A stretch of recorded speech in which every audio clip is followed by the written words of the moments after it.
boys are going to bring the heat today. As the leader of the Booner pack, I lead from the front. All right, boys. Lock in. It's our core foundation, man. Grit. I'm fired up. I'm fired the f*** up, boys. It's pumping right now. It's got my juices pumping, boys.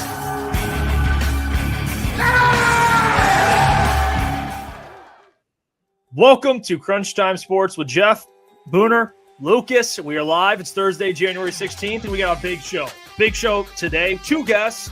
We're getting into Lions Commanders. We have Raiders beat writers, insiders suggesting Ben Johnson will take Hendon Hooker with them. We got a lot to get to today. Kevin Zeitler. Bad news on Kevin Zeitler. Lots to cover. Got to say, though, today, two guests. I'm Grossi joining the show today. It's massive. He just joined prior. This was, I believe, after the Combine we had him on because we saw him there at the Combine. He joined the show. This is back when the boys, I mean, we had a couple thousand subscribers at the time, and he's joining again two-time.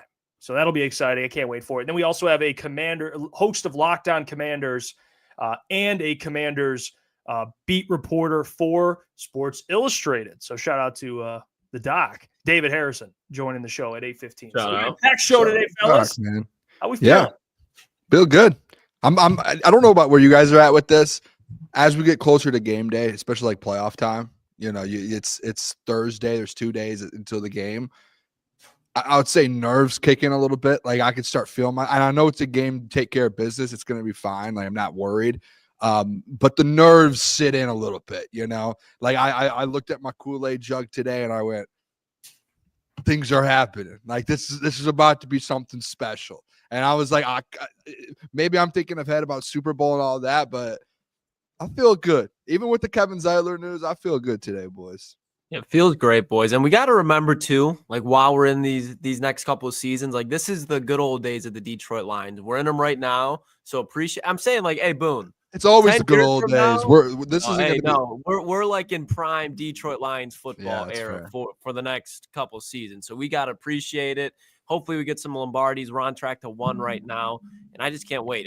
I'm excited to see this Detroit Lions team face a team that they can kind of get right on, hopefully. And then you got the NFC Championship game. But can't wait to talk to Tom as well. Going to be fun, fellas. Klotz, I just want to correct you with something there. Get right. Lions got right last week versus the Minnesota Vikings. Let's not forget that. You get what I'm saying. You're dipping your feet. This is a different season now. Regular season, postseason. Okay, yeah, it is. 2 different seasons. Okay. The nerves are setting in a little bit here, brother. Things are happening in Detroit. It's not even just the Lions, like the Pistons. Things in Detroit right now, it's just like everything's on the up and up. Haven't felt like this. Dan said in the press conference today, like typically the Pistons are good, Wings are good. Like the Lions are a part of that team that's now. You have all 4 teams. We've never had all 4 teams that are like, hey, they're all good. Like now it's like there. It's like, hey, this is different territory here. You're talking about dipping your toes into something, Klotzy. That's new water we're dipping our toes into. I'll tell you what. Yeah, no, it's great. It's great to be a Detroit sports fan. It's on the up. I mean, the Lions have been on the up. The Pistons have been on the down. They're going up.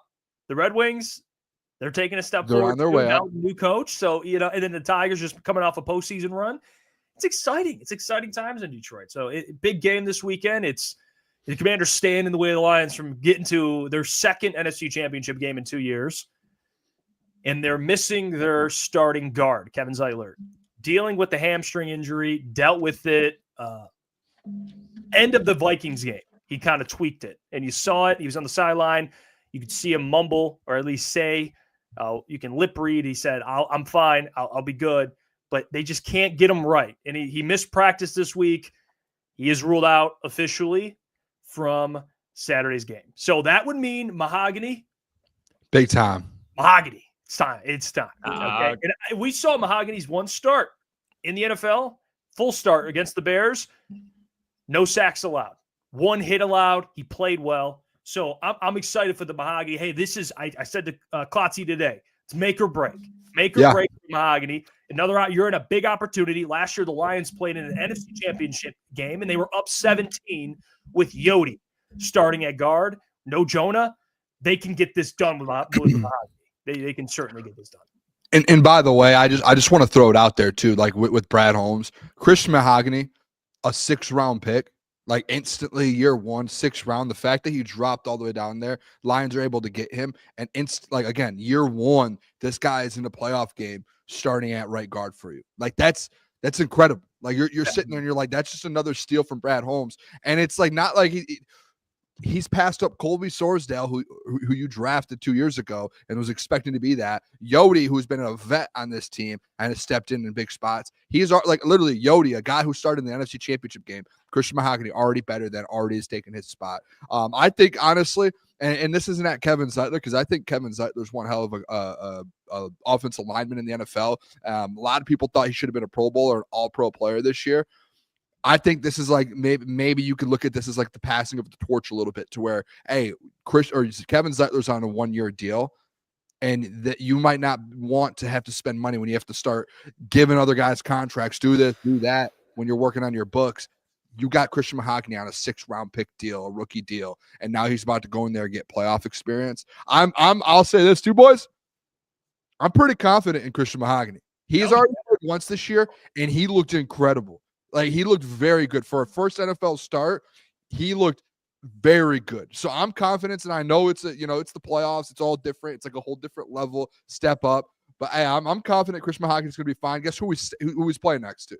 He's literally in the between Frank Ragnow and Penei Sewell. He's going to be just fine. He's going to dominate. He's going to have a good day. I'm excited to have that man out there on the field, to be honest. It's tough, though. Zeitler's a big deal. It is a tough loss at the same time. Yeah, I'm excited. I can't wait to see him out there. I don't have to really add too much on what you fellas said, but I'm confident in him being out there.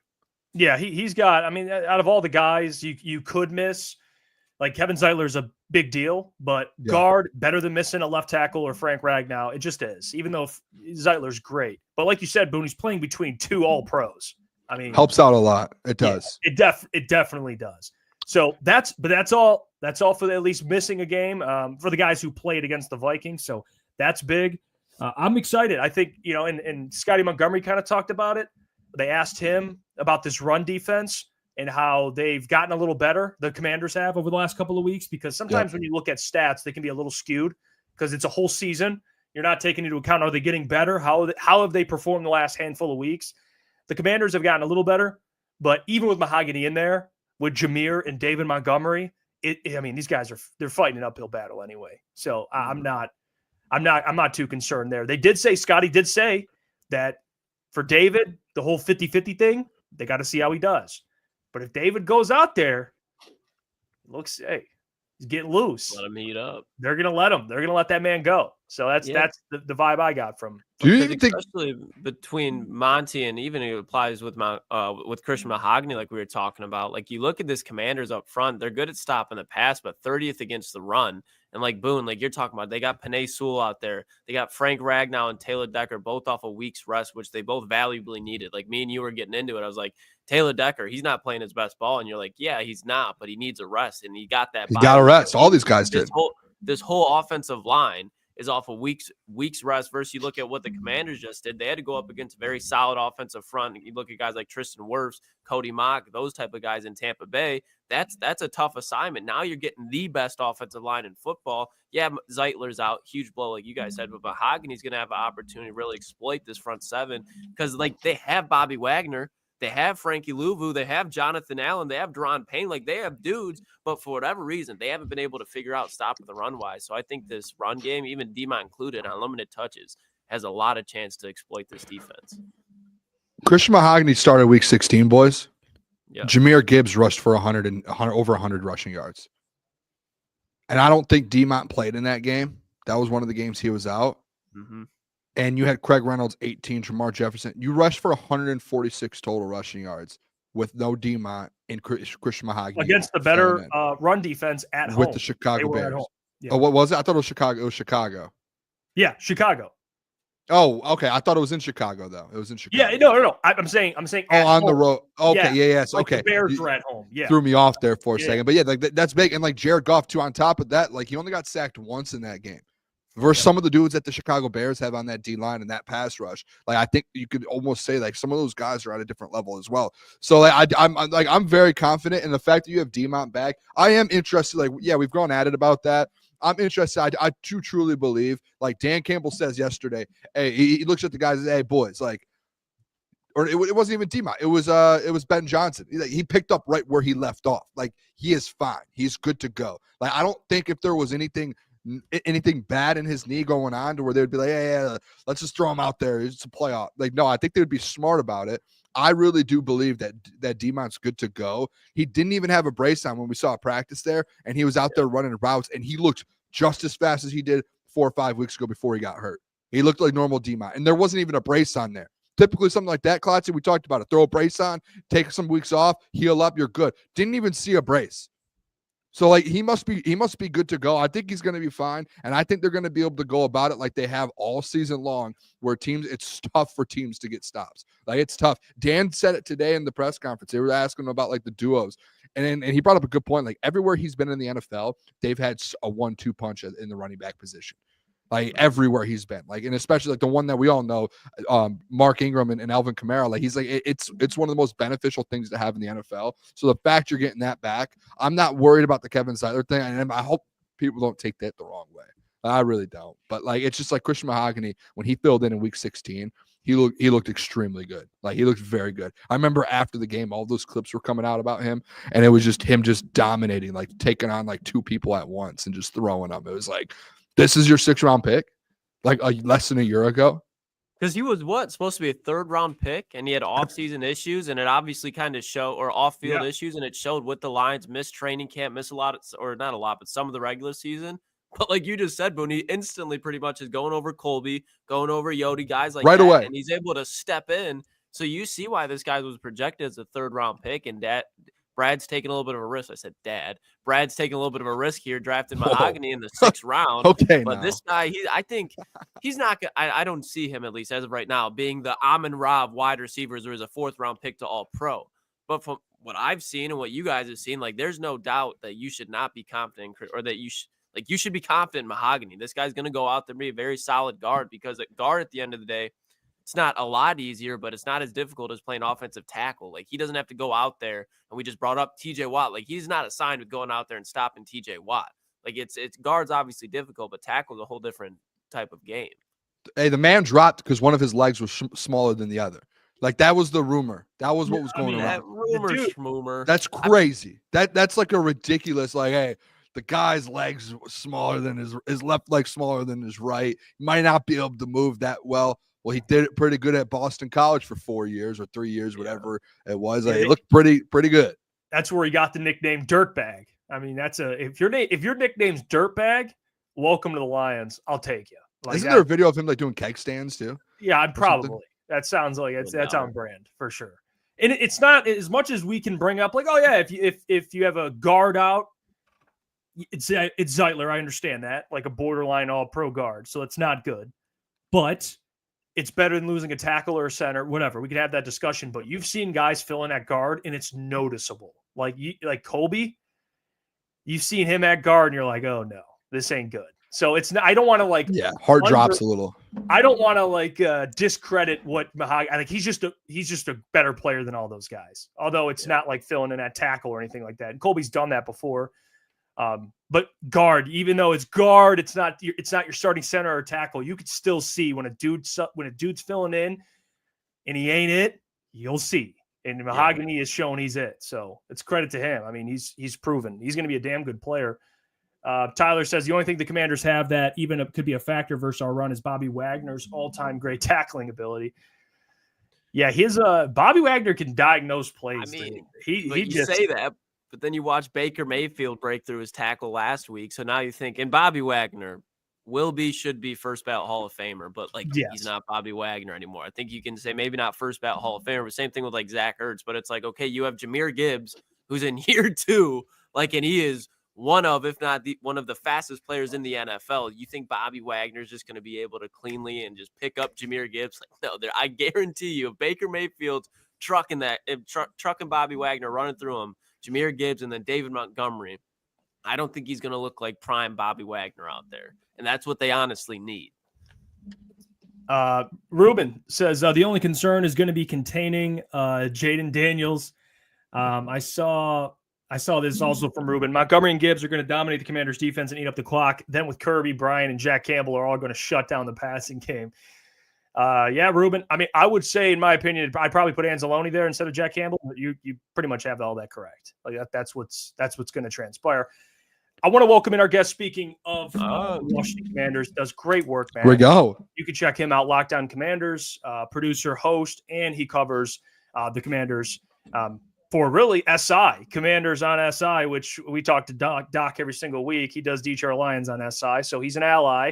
Also served in the U.S. Army, so he's a veteran. So appreciate your service, David. Let's get him in here. We'll talk some ball with him. Let's pick his brain.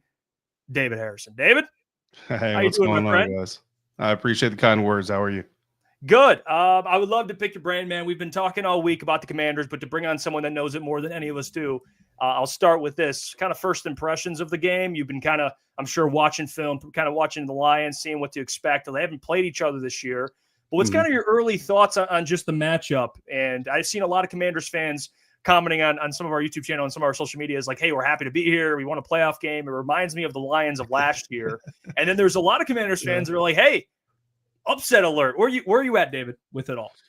Yeah, I mean, it's funny because there is kind of a sense of like playing with house money. I think that's the phrase that's been thrown around a lot this offseason or this postseason, I should say. Even going into the wild card rounds, like nobody expected the Commanders to be here. So, you know, as far as they get, it's all a good news story and all that stuff. And that's great. Like, and I get the heartwarming part. And don't get me wrong, like whenever this road comes to an end, if it doesn't end with a Lombardi trophy in Dan Quinn's hands, that's the angle I'm going to take on my show as well. It's like, look, this has been a great season regardless of the way that it ends. But make no mistake about it, the Washington Commanders are coming into Detroit looking to get a victory, right? That's the whole point of doing this. Those good feeling stories, you know, those good news stories are gonna end at the locker room door, and they're not gonna make their way in there. Now, that being said, you know, clearly, I mean, this is kind of a no dust statement. The toughest opponent that the Commanders have faced all season long, and honestly, I'm even gonna they played the Baltimore Ravens, so I'm still gonna say the Detroit Lions are there. Some people will want to say the Ravens were a tougher matchup. I would say, for different reasons that we don't have to cover here, that it's not a tougher matchup. I think this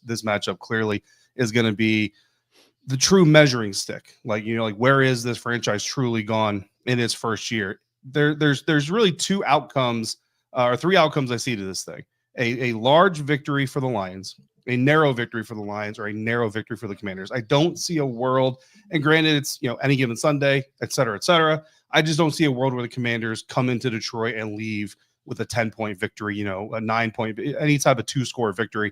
I just don't see that happening because of what the Detroit Lions have, which is incredibly impressive considering they had 16 dudes on IR.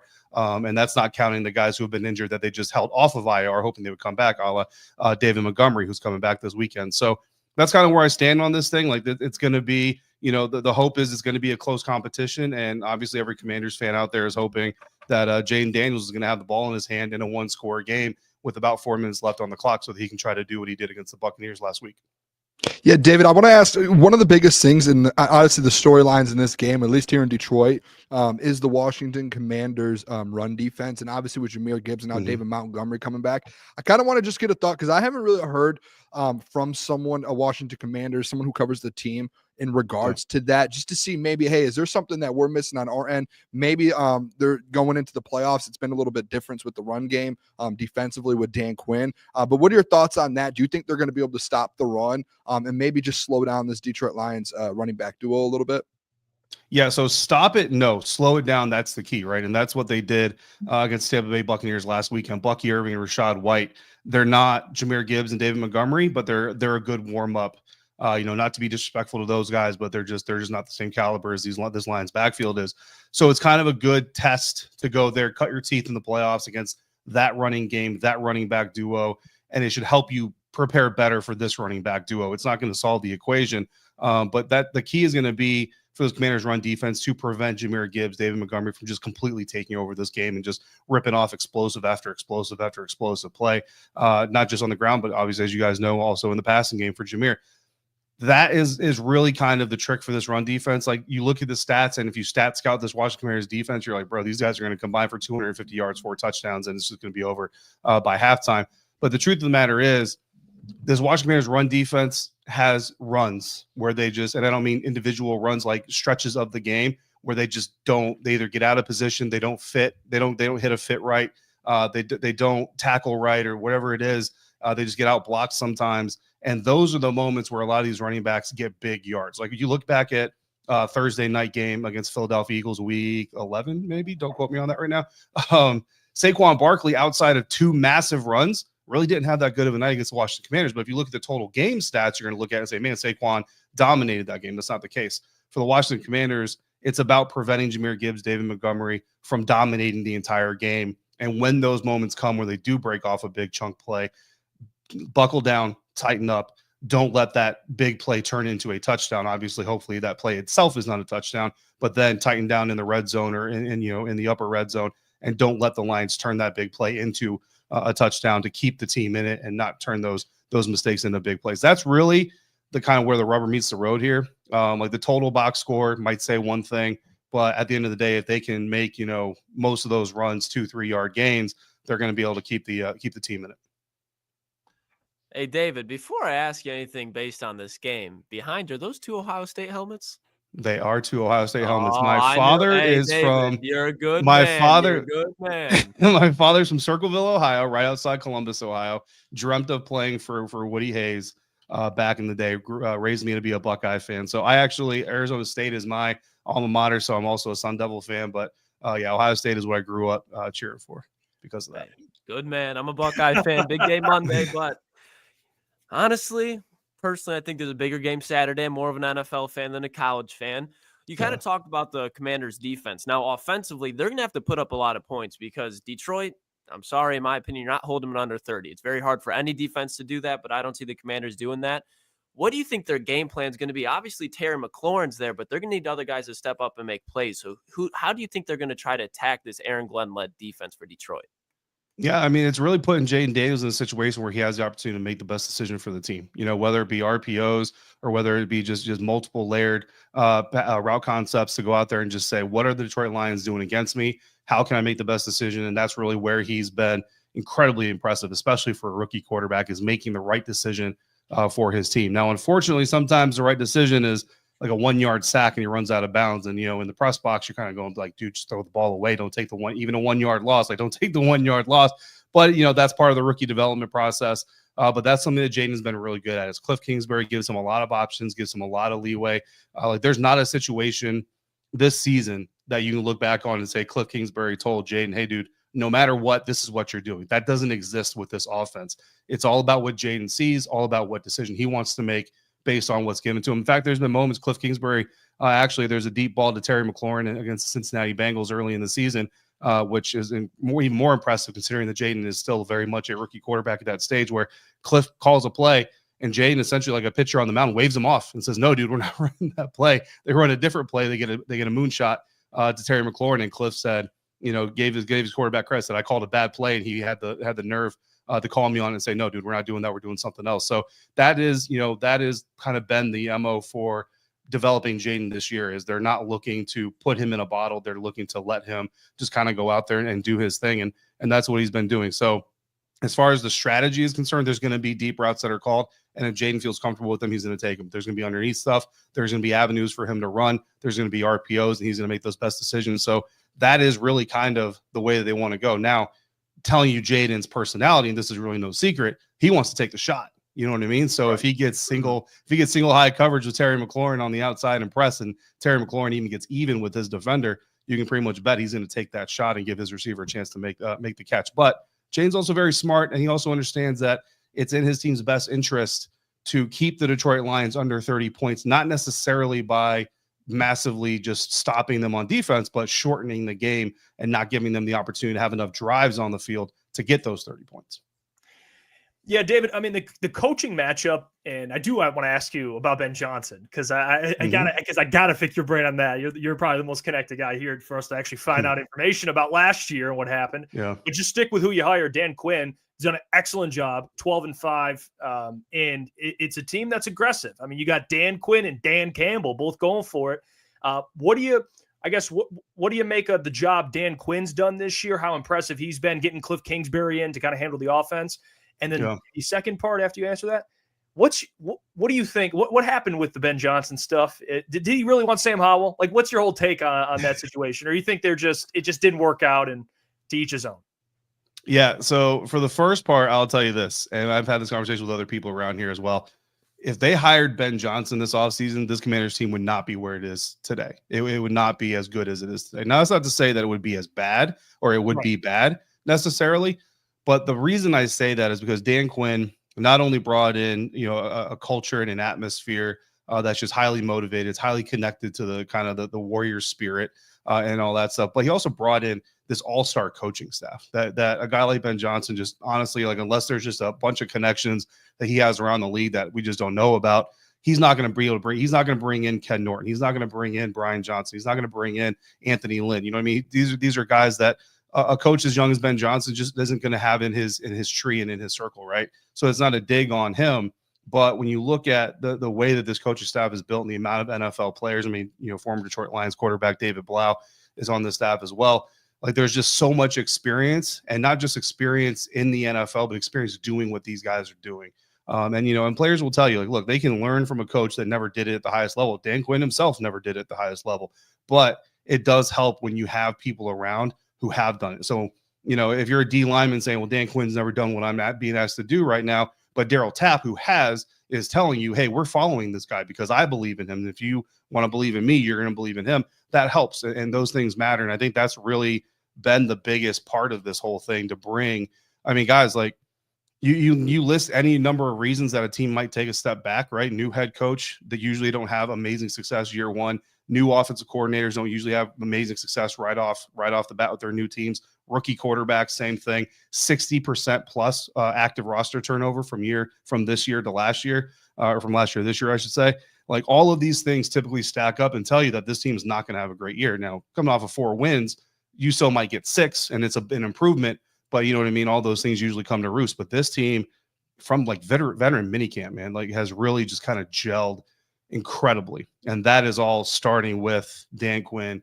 And it started before that, even with Adam Peters, because, look, Dan Quinn was everybody's like 5th, 6th preferred option when you got the list together. Ben Johnson, Mike McDonald, even Aaron Glenn, Bobby Slowick, all these other candidates that were out there. Dan Quinn was at the bottom.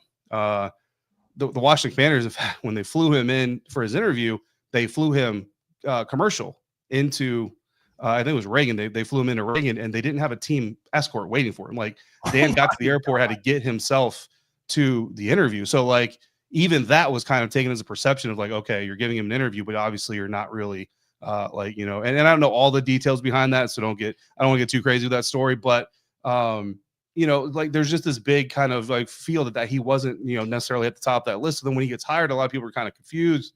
But then, man, I'll tell you what, his introductory press conference, I sat there in that auditorium, and I mean, by the time it was done, I was ready to hit the gym, try to get back in shape, and take my 40-year-old self out there on the field for a tryout. You know what I mean? Like, and I've been hook, line, and sinker ever since then. And the great thing about DQ is everything he has said to us in a press conference or in a one-on-one or a side conversation, there's evidence of it on the practice field, the game field, or in the locker room. And I've been around a few coaches doing this job, and that's not always the case. You would think it would always be the case, but it's not always the case.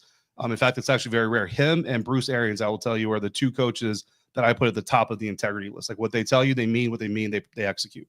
And I think that's pretty high class for him to be compared to his BA. Now, as far as the Ben Johnson thing is concerned, listen.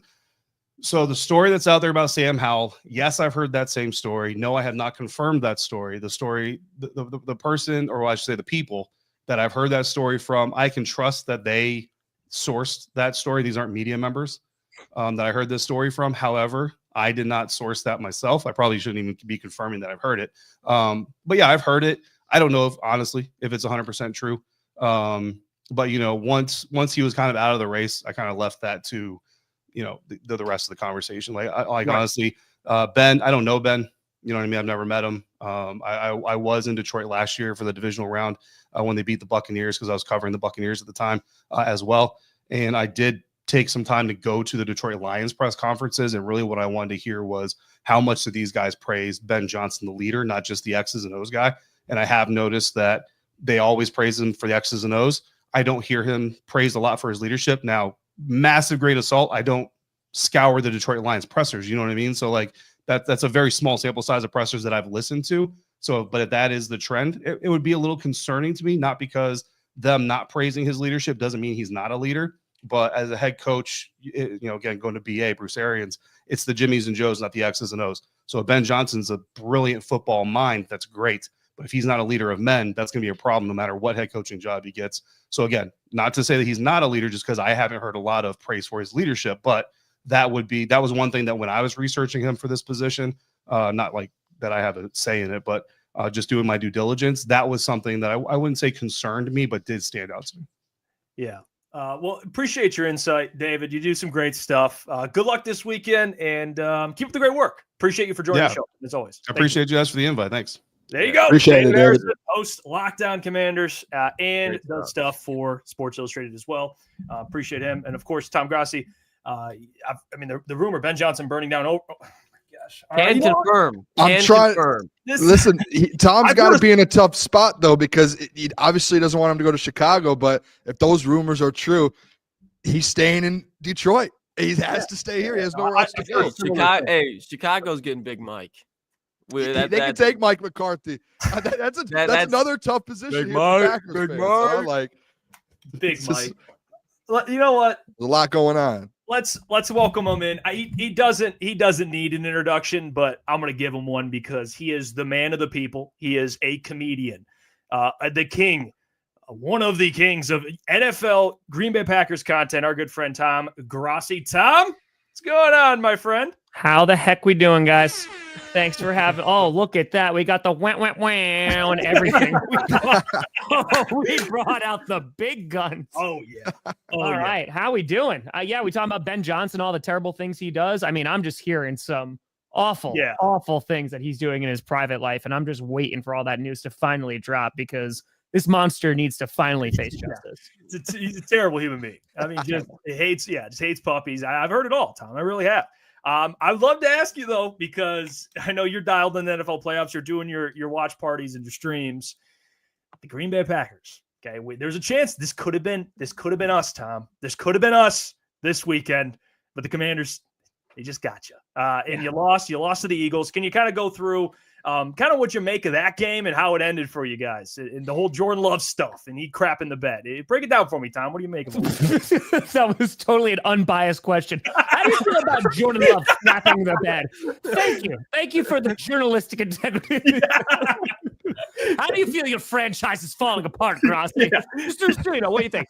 Okay, a few things here. One, obviously, it's thanks for having me again. It was definitely a disappointing season in terms of some expectations. Obviously last year, and it really started, I want to say after we beat you guys on Thanksgiving, in Detroit, that heading into that game, there was not a lot of expectations. The Packers were a beat up organization. Like we were a hurt football team.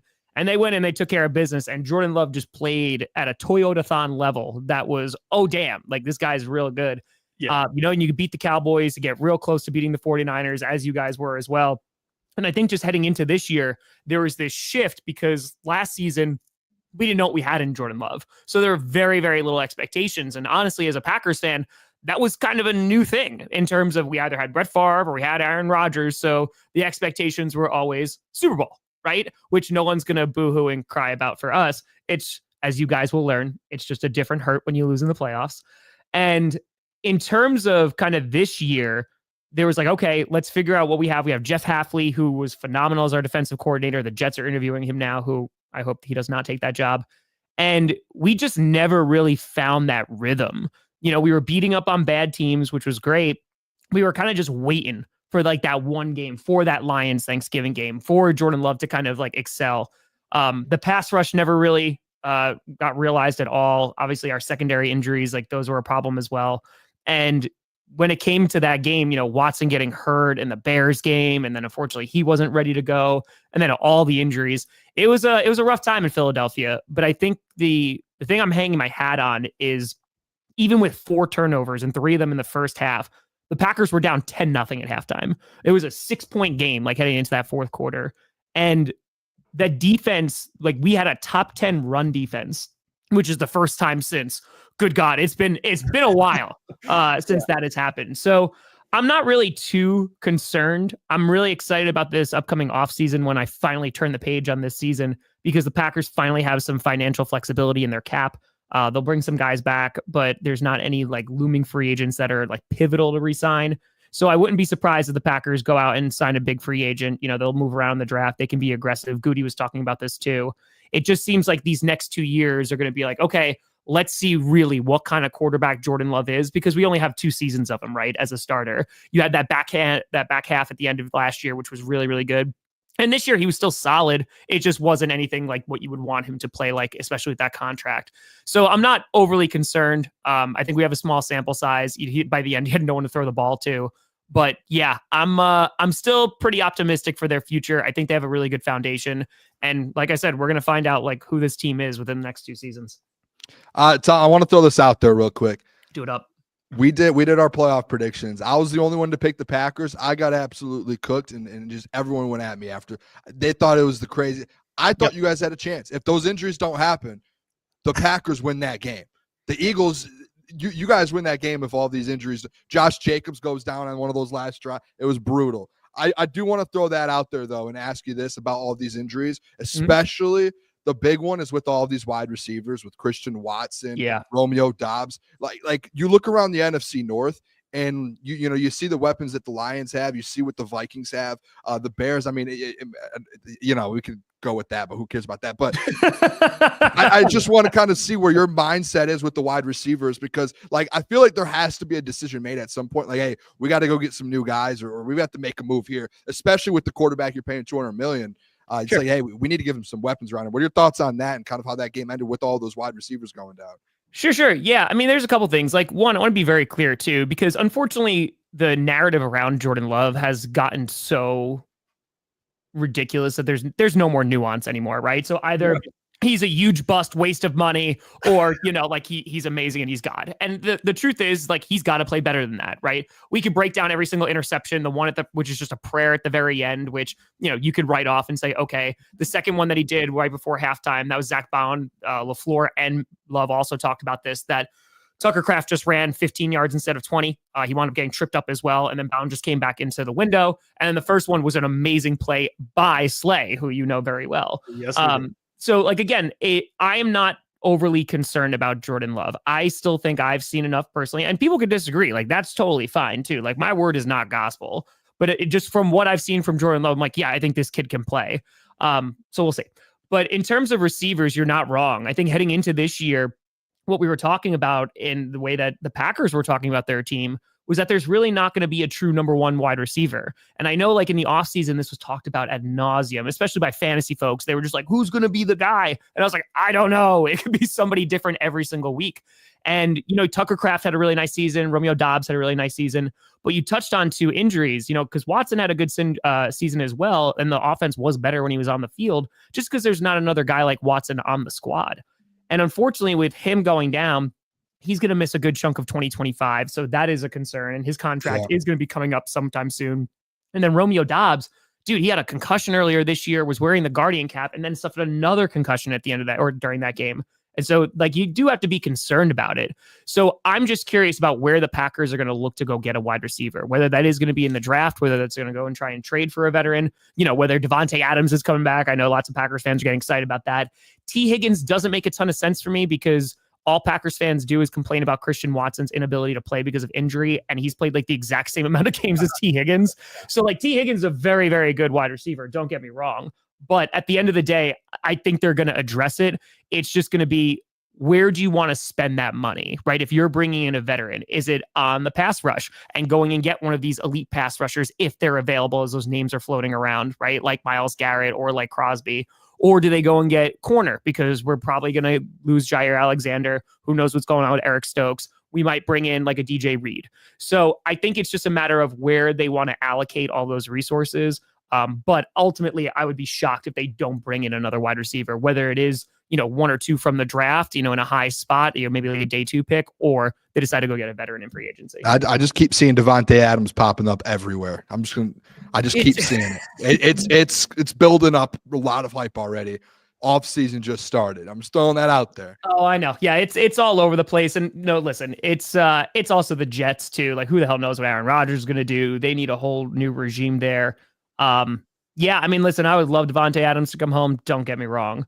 I don't know if that's what's going to happen. I don't know what that's going to cost, whether in terms of draft capital, in terms of a trade. But yeah, man, like I'll always welcome Tay home. He was an awesome receiver for us. Yeah. And Tom, I see you wearing your merch, and it's very, very elite merch. I like it. You got yourself on the presidential flow. I had to wear ours today. No. Okay. You know what? I didn't even see it. So thank you for holding it up because I didn't know.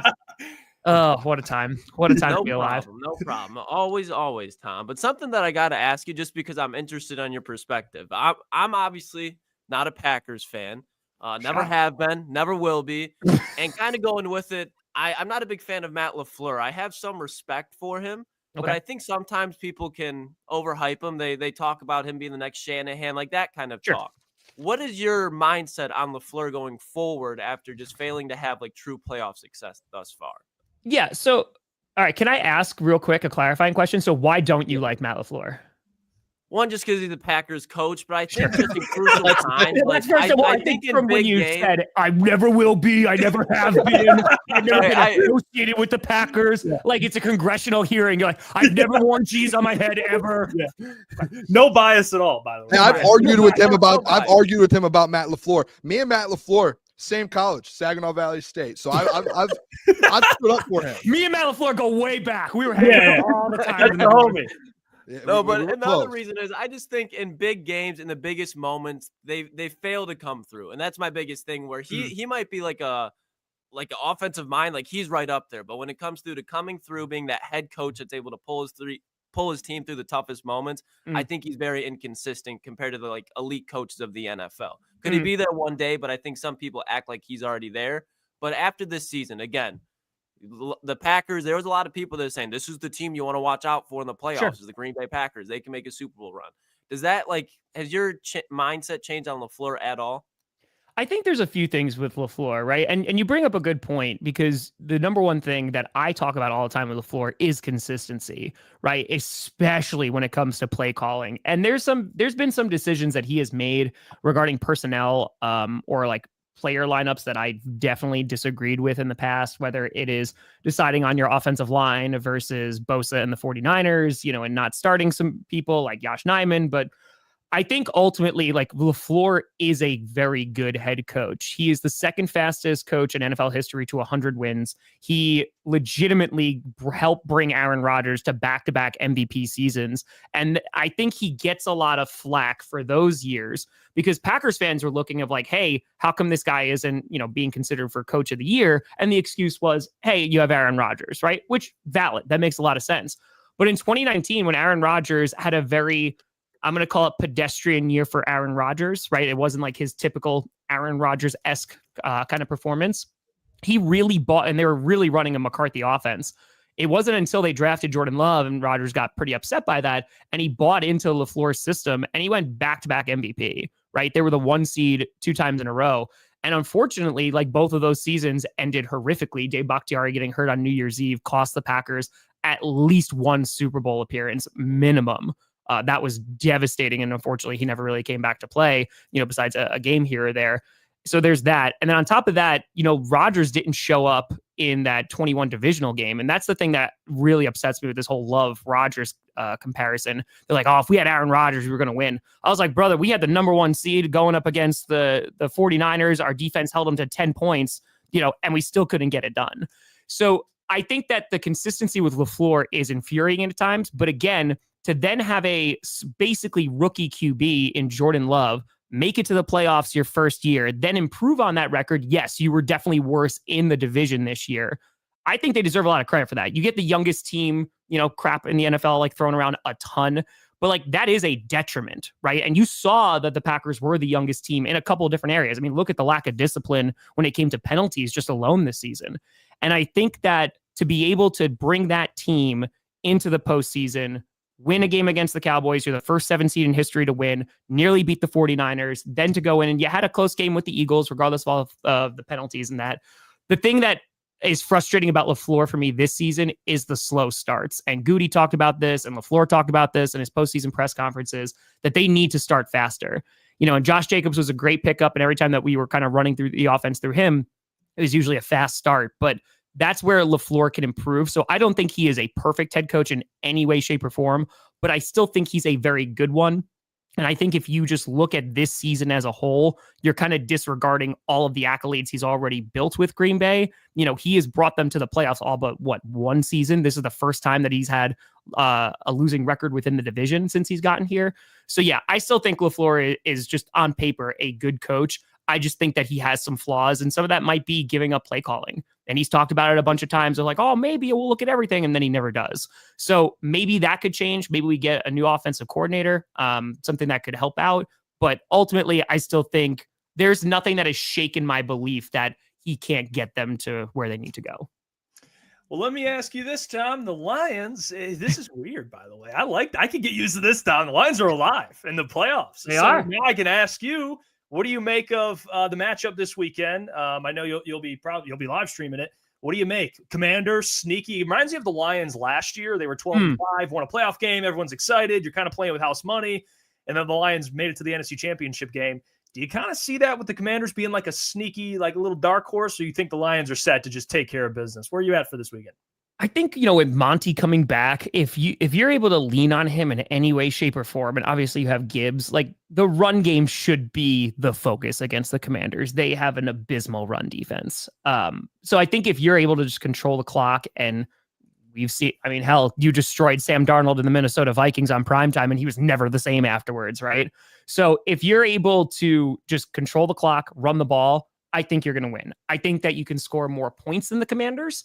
I think ultimately where this game is really interesting for me is their pass defense is pretty damn good. On top of that, you have Jaden Daniels, right? Daniels really is the wild card here. And he has had a really fun rookie season to watch. He decimated the Bears, which is always really fun to watch. And for him to go out there against, the number one seed, for Commanders fans, they're playing with house money. And considering how many times that they've gone for it on fourth down this entire season, but especially last week in that wild card matchup, and they went over 5 times and they were 3 for 5.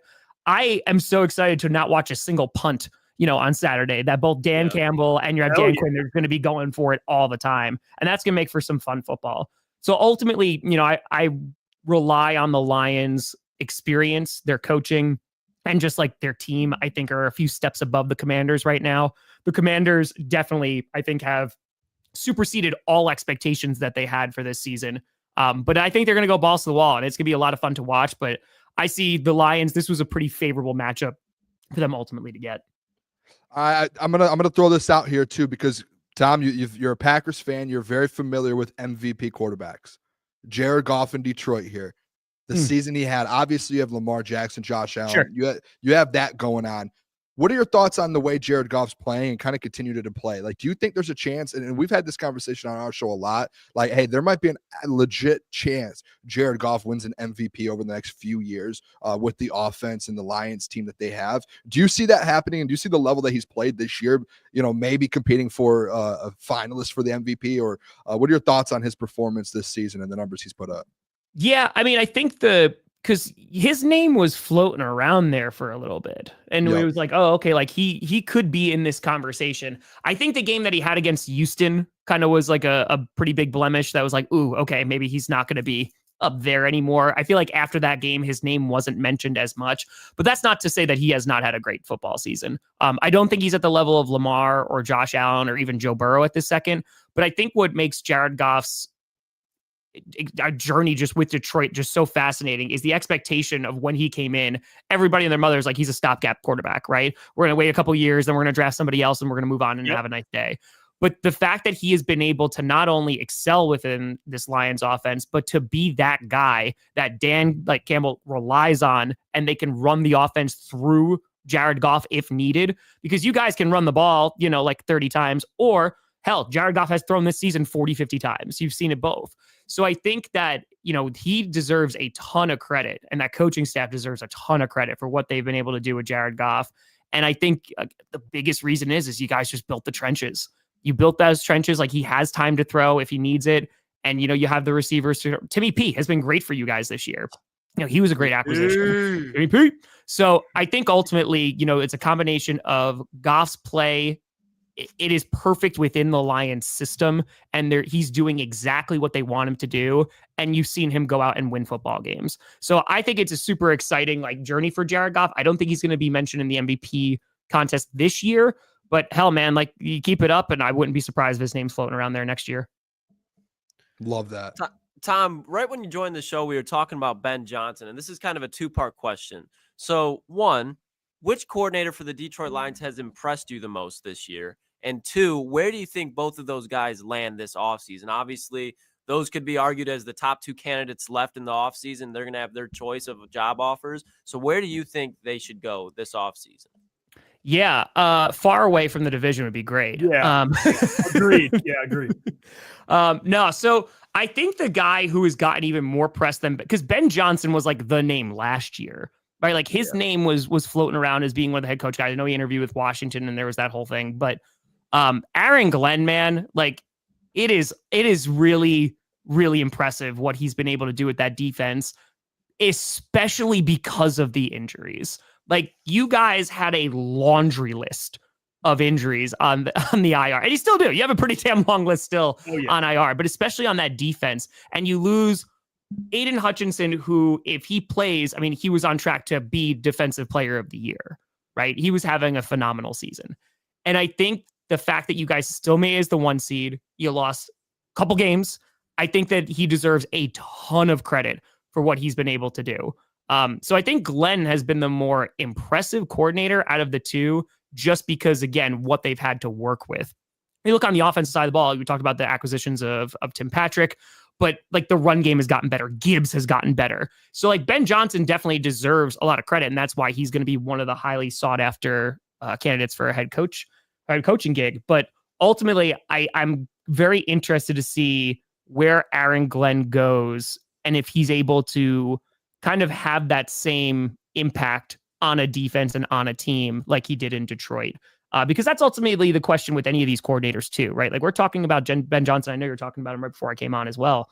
And just because you're a good coordinator does not mean that you are going to be a good head coach.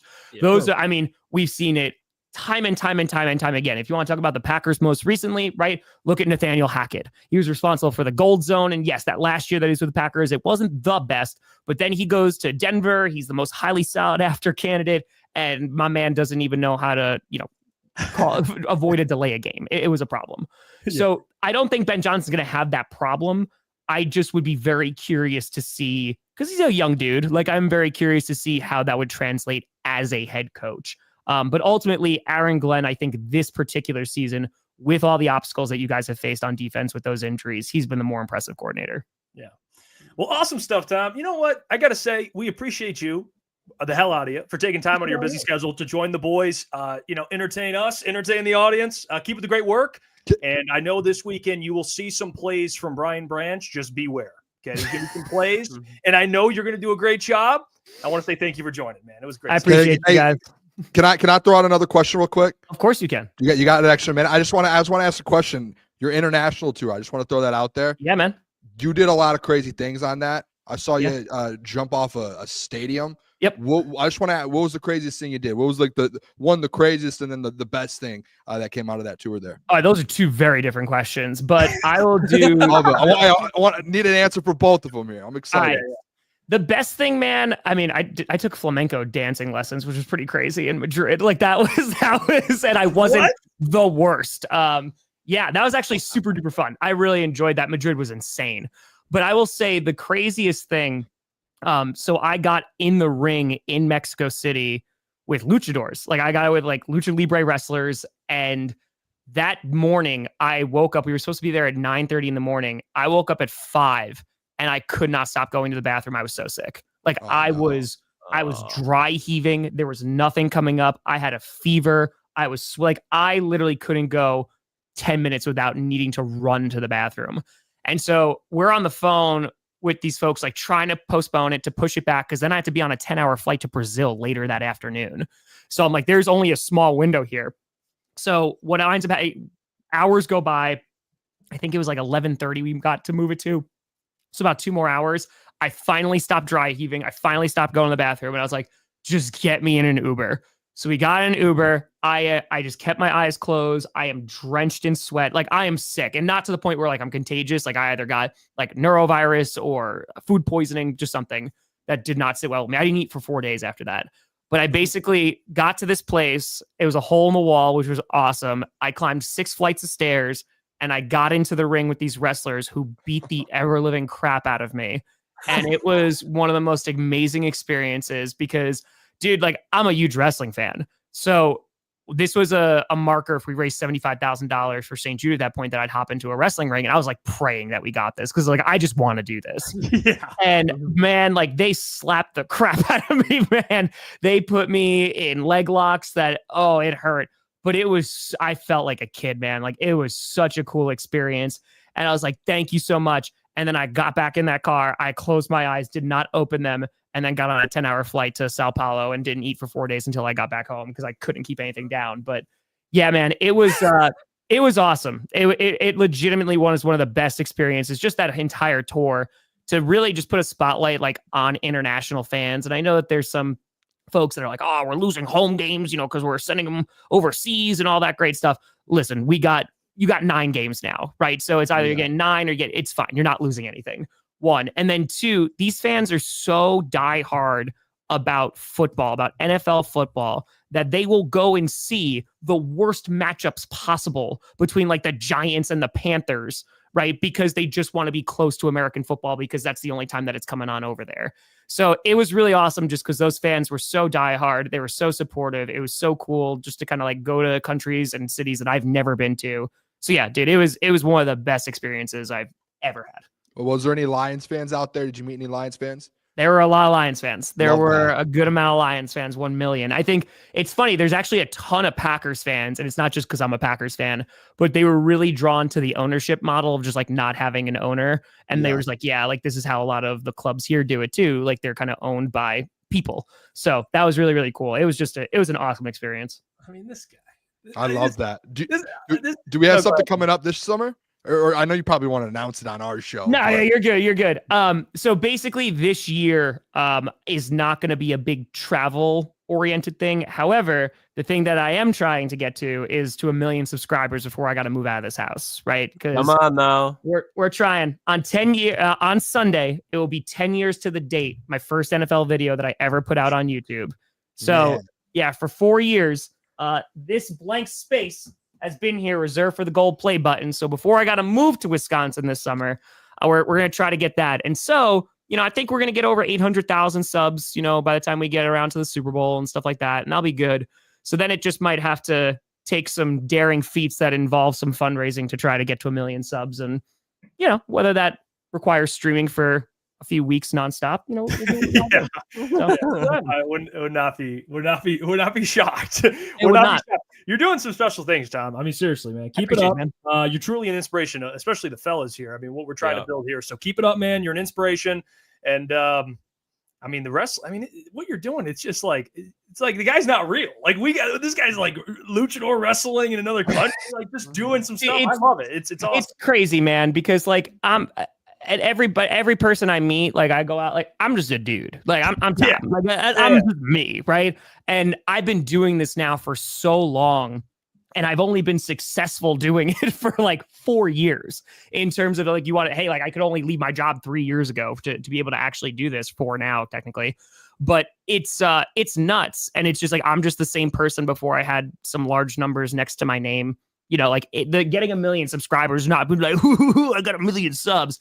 It's literally just like, it's something I've been thinking about for almost a decade now. And to be as close as we are to do that. And then to actually have this platform, whether we were doing Friday night Q&As or these watch party streams that I've been doing now since 2018, I was doing that with nobody in there when there was 2 people watching and there was 5 people watching. And I was still calling the whole game. I was still doing 3.5 hours because I just love doing it. I love football and I love the Packers. So to get at this point, now it's just kind of switched over of like, okay, we have this platform now.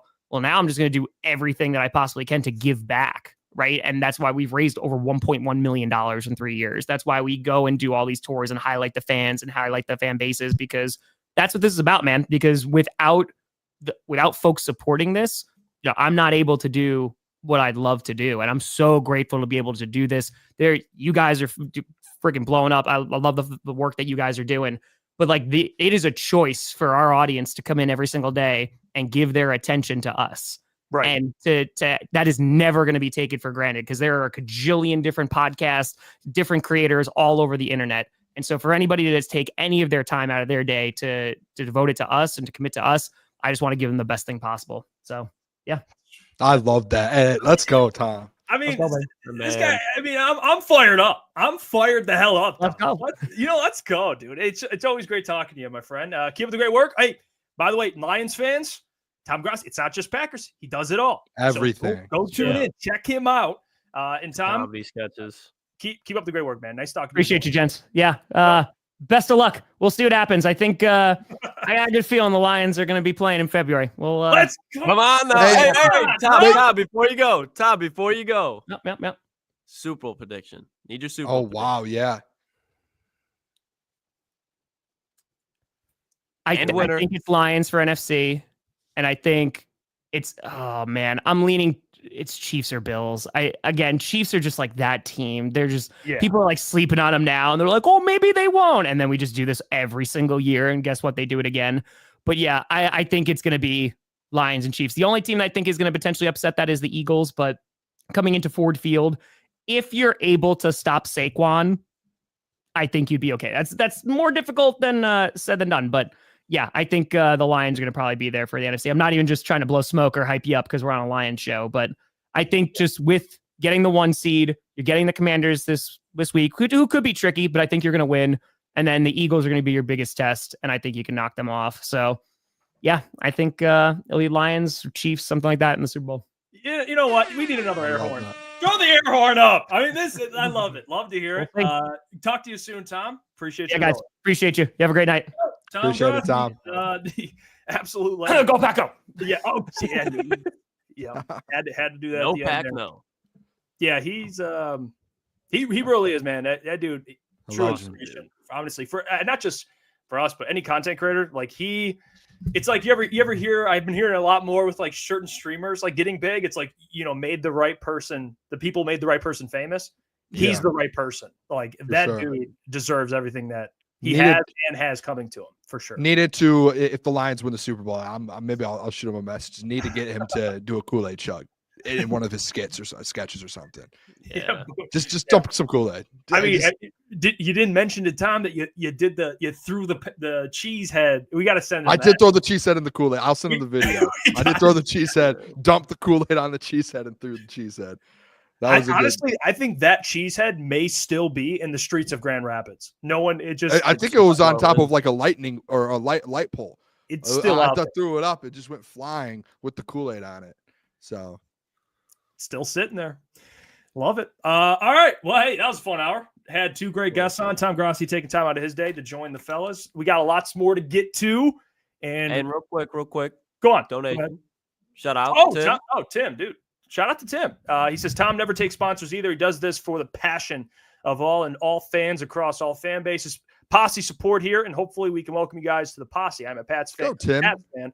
For X. Well, Tim, people like you, I appreciate the hell out of, because at the end of the day, like, we make Lions content, but it really is bonding of football. Everyone loves football. We love talking football. I mean, one of the moderators, Ball Don't Lie, ETN, he's a Rams fan. He tunes in every day.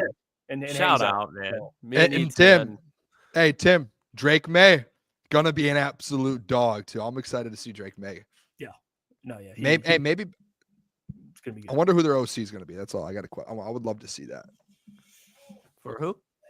For the Patriots. He's a Pats fan. Yep. I mean, we talked with Tom a little bit about the NFC North.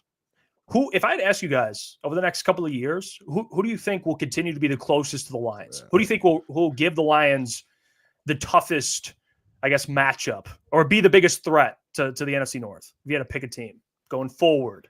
This is a tough question. I know. Best division in football. Jeff's probably going to say the Bears. We might have some Packers fans. I'm just joking. That was a joke. That's on me. Maybe you know what? That's on me. That's on me. Caleb Williams. Maybe Ben Johnson. We probably have a lot of Packers fans who are like, say the Packers. I'm going to say this. The team that went 14-3 that's about to add J.J. McCarthy from the University of Michigan. That's going to be a problem for the NFC North. Klotz says, they'll drop to 10 or 10, 11. They're going to continue doing what they're doing. The Lions, and I want this very clear for the people, if there are new people watching us, the Detroit Lions, I have what I call the Booner path. The Booner path is the Detroit Lions running the NFC North for the next 5 or 6 years. They're going to win 4 or 5 straight NFC Norths. I will die on that hill. I will never leave that hill. I'm on that hill forever. But if there was, to me, a team that's going to compete with the Lions moving forward, I don't have faith in the Green Bay Packers adding weapons around Jordan Love. I haven't been able to see Jordan Love go out there, boys, and go win big games. I mean, maybe I guess you could say the Cowboys game last year. We saw what the Cowboys are really about, though, this year. So I'm not confident. I think the only right answer to this, to be honest, is the Minnesota Vikings. They've continued to consistently be good, stay up at the top of the NFC North while other teams try and rebuild. I'm sticking with the Minnesota Vikings, boys. That's my answer. Like it or not. You could pick the Bears if you want, Jeff. I mean, People don't like the J.J. McCarthy thing. Yeah. People hate the J.J. McCarthy comment. I'm going to be honest. I think sustainability, when you look at teams that have sustainability, you look at head coach, look at quarterback. I'm going to go with the Packers. Like, I think because listen, I think Kevin O'Connell's a great coach. Really, and I've gained a lot more respect for him. I know Klotzy's been a big Kevin O'Connell guy, but this year especially. But I think Jordan Love, like, okay, there's things he needs to work on as a quarterback, but when he figures it out, I mean, the guy's talented. We know that. Matt LaFleur's proven that he can go out and win games. I know this year in the NFC North didn't have the best record, but going forward, like, I'm going to stick with the Packers just because we don't know what's happening with Darnold. We don't know what the Vikings are going to get out of JJ. And he could stink. It's Caleb. We don't know what head coach they're going to get. So, like, the Bears could be kind of stuck in purgatory. So I think sustainability, when you look at that, I look at quarterback, and I know for a fact right now Jordan Love's the best quarterback besides Jared Goff in the NFC North. So I'm gonna go Packers. I think they, over the next couple of years, continue to challenge the Lions. Even the Lions still win that division, no doubt about it. This is tough. This is a tough one. At first, I was like, you know what? It's easy. It's Minnesota. But then the more that I'm thinking about, if you're asking me who's going to give the Lions the toughest time containing the NFC North, being able to hold that title, I'm going to go with the Packers simply because we have not seen the Minnesota Vikings beat Dan Campbell. That has yet to happen outside of the first time they matched up, and I just don't see it happening anytime soon. I like J.J. McCarthy. I think there's going to be years where he is really pushing it. I don't like J.J. McCarthy if he was in New Orleans or somewhere, but in Kevin O'Connell's system, Justin Jefferson, Jordan Addison, I like that. But when it comes down to it, the Green Bay Packers as an organization have consistently been good. They've never been a dumpster fire. There has been years where Minnesota's been dumpster fire. And when you look at Jordan Love, all he needs is a number one wide receiver and another offensive lineman. I think Eldon Jenkins is good. I like Josh Myers a lot. And they already have a plethora of wide receiver 2s and 3s. Go out there, get a wide receiver, and all they need to do is get a few pieces on defense. And they also, with LaFleur, do have more success. I know I was just harping on him for not being good in big games. But when you look at Matt LaFleur, he has everything it takes to be a great head coach. I think once, like Jeff said, Jordan Love's find his footing. He doesn't need to be Aaron Rodgers or Brett Favre, but that's a team that's always going to be in the playoffs, always going to be winning a playoff game or two. And I think when they get hot for a year, they can be Super Bowl contenders. We looked at them as the number one threat to the Lions this offseason, and I don't think there's been too much that is going to change personnel-wise to doubt them next season and going into the offseason this year. So mine's going to be the Packers. I don't hate the Vikings, though. I really do like Kevin O'Connell. My thing is that defense is just stand on business, Klotz. Hey, I am. I like Kevin O'Connell, but if you're asking me as an organization, I trust the Packers more than the Vikings without a doubt.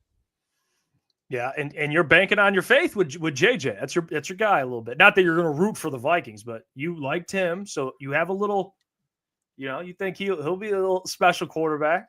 Yeah, I mean, it's just the Vikings. They've made all the right moves the last few years to continuously stay in this thing and like stay in it and stay in it and stay in it. And where the Packers, it's like they're having to move around a little bit, like they're up, down, up, down, up, down. Maybe I'm far off on that. I just think the Vikings have been more consistent over the last few seasons. And as you look at it, it's like I don't see that big of a drop off next year. And you still have some question marks on that Packers team. Like I don't know. Like yeah, you could say the Sam Darnold, JJ thing's the question mark. I just think there's other spots on the Packers team where it's like, hey, I mean, we heard Tom say it in different spots. Like there are things that they need to figure out internally when it comes to that stuff, like especially wide receivers, like that's a big problem with them right now. And like they just played in a playoff game where they had their 3 top guys gone. Like they just couldn't play. And then that's a big problem. I mean, it's not that I don't think they're going to be a good game. I do think that or a good team. I do think they're going to be a good team. Like they're going to continue to win 10, 11 games. I just think it's going to be continuously the next 2 or 3 years, the toughest division in the NFL. And you're going to see the Vikings sit there at 12, 13 wins, the Lions at 13, 14, and the Packers sitting there at 10, 11. And I think that's going to be a consistent thing the next couple of years. I mean, I think the bigger story out of all of this is how bad the Chicago Bears organization is. The fact that they haven't been good in so long. Like the Bears have not done anything since they had Jay Cutler.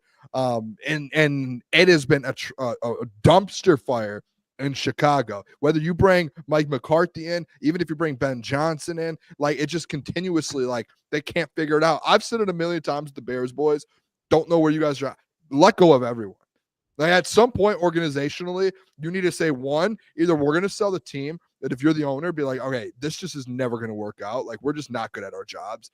Like sometimes you have to look yourself in the mirror and be like, hey, I'm not good at what I'm doing. This is not something. Let it go. Yeah, like this is not good. Like you are just literally killing the fans, and you are ruining that franchise.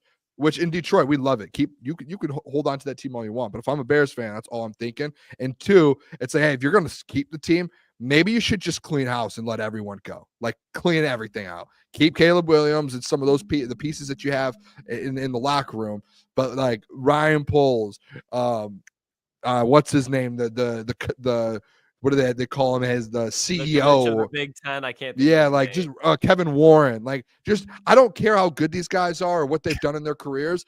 You are not having success. You are literally the laughing stock right now of the NFL, and you just had the number 1 pick. You signed Keenan Allen. You had DJ Moore. You had weapon. Like at some point, as the owner, you got to be like, we just got to let this sit. We got to flush it all out. It's like when you're eating bad for a little while. I do it all the time with you boys. I'm like, I'm not feeling good, boys. You're like, Booner, why? So I just been eating like trash for 2 weeks. I got to get like in a cleanse or something. I got to flush this thing out. If I just kept everything in me and kept eating bad, and I'm like, oh, this is awesome. Maybe I'll change up my breakfast, but I'm going to eat bad the rest of the day. It's like, no, buddy, you have to figure the whole thing out from top to bottom. They're not doing it. It's embarrassing. The Bears just need to go to rehab. It's not even like a cleanse. They just need a life check in general. Like sure. You've had a whole franchise decades long, and you have still yet to have a quarterback to throw for 30 touchdowns. That's crazy, dude. That's insane. That's insane. Like even Jameis Winston, he was throwing for 30 touchdowns and 30 interceptions, but at least he was giving you points. At least he was giving you life. Like after the fact that they fired Lovie Smith to begin with, like this is going back a long time. The coach who got you to a Super Bowl with Rex Grossman, and you fire him. You let him go out the door. Yeah. That is when the Bears officially just became a joke. Jay Cutler was like their great quarterback, and they've just wasted so much talent. Had Khalil Mack, got double doinked out of a wild card win, and that was it. And so the Bears, they are a laughing stock. I'd probably say between them and the Jets and the Raiders are just the most laughable fan, and that's saying a lot. You could throw the Browns in there possibly, but coming from Lions fans, like we know what it is like to be a laughing stock. Oh yeah, but that's why to me, like the Bears fans, them trying to come at us, it's just they're like, you guys haven't won done this, done that. It's like, guys, like you won your last Super Bowl. What was it, 86 with Mike Ditka?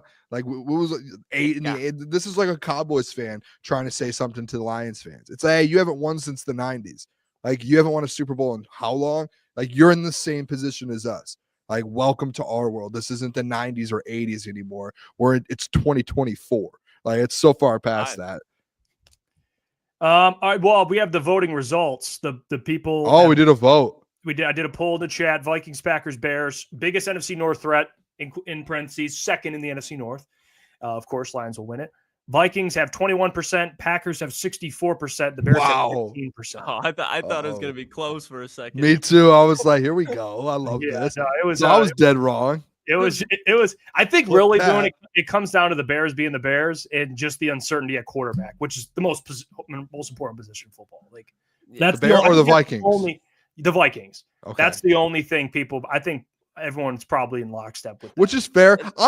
The Packers thing to me, I guess it's not as big of a deal because you do have a quarterback you paid 4 years, 220 something million or whatever it is. Yeah. It's just, to me, it's like Jordan Love. Like, yeah, you won the playoff game last year. The 49ers game, you have a chance to win it. You turn it over. Essentially, it's like your fault. You lost it, kind of going down the field on the last drive to win it, and you turn the ball over.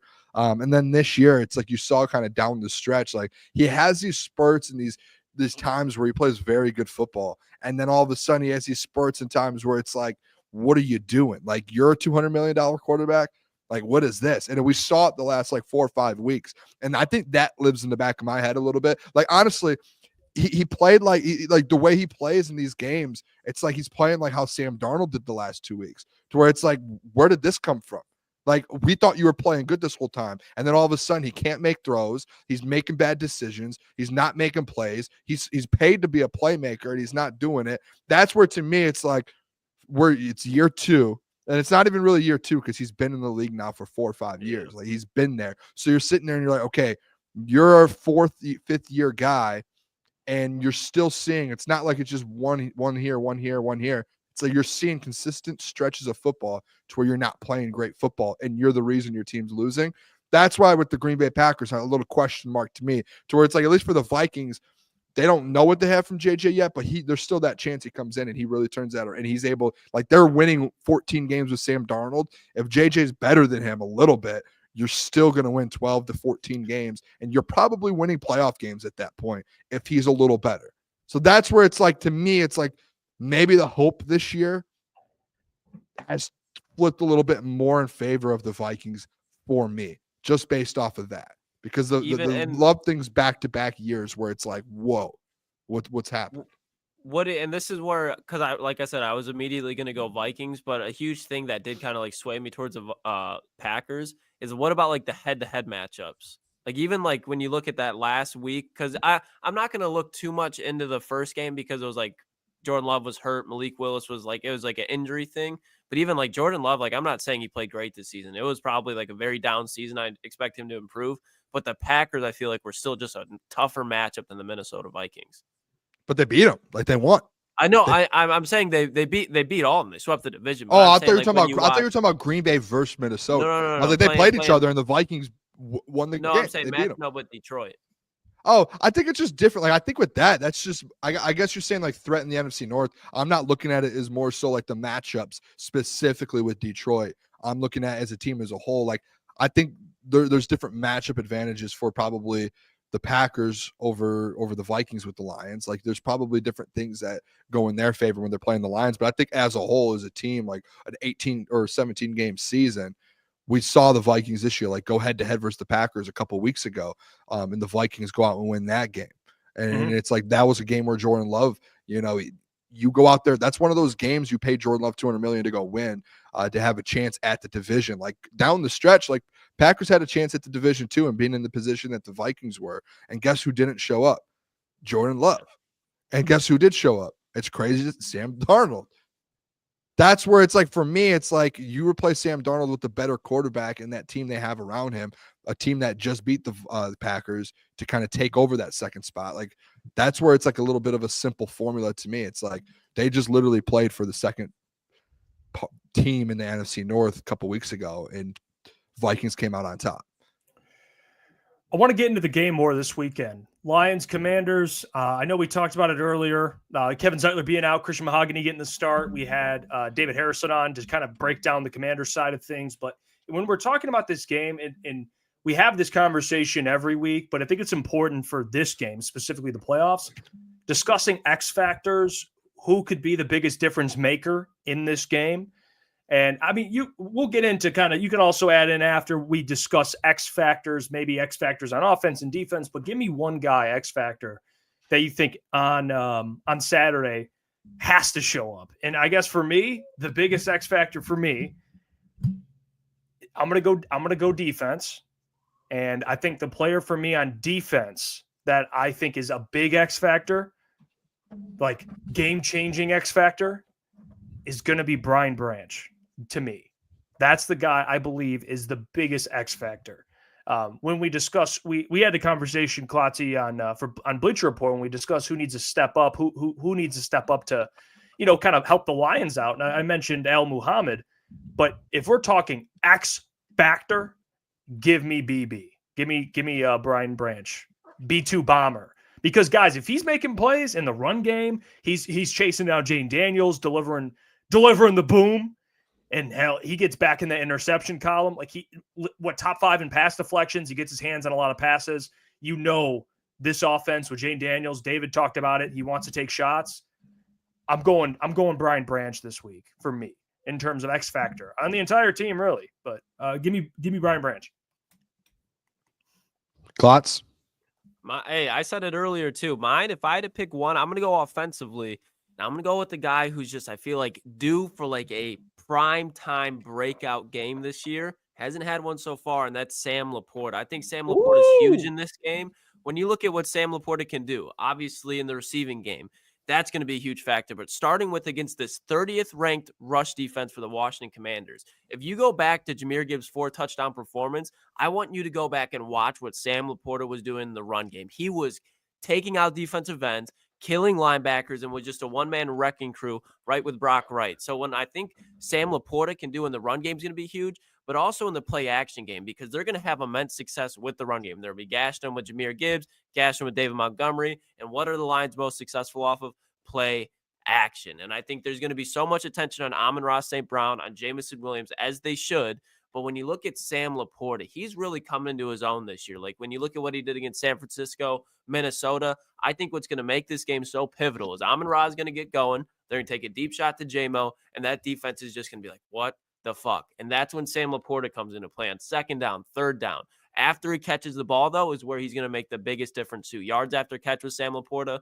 The defensive backs for Washington are very good, but they're also undersized. You look at Mikey Sanders, still great defensive back, undersized. Jeremy Chin, Marshawn Lattimore, keep going down the list. I think Sam Laporta, he's going to have a big day. He's going to fall in the end zone. So that's my X factor, Sam Laporta. All right. Boys. What's up, Boone? I tweeted my X factor out earlier today.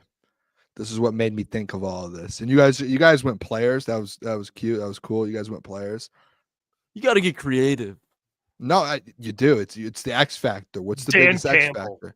I think there's one thing in this game where if you can find a way, you're not going to be able to stop this. But similar to what the Commanders beat writer shout out from Sports Illustrated, shout out to Doc as well.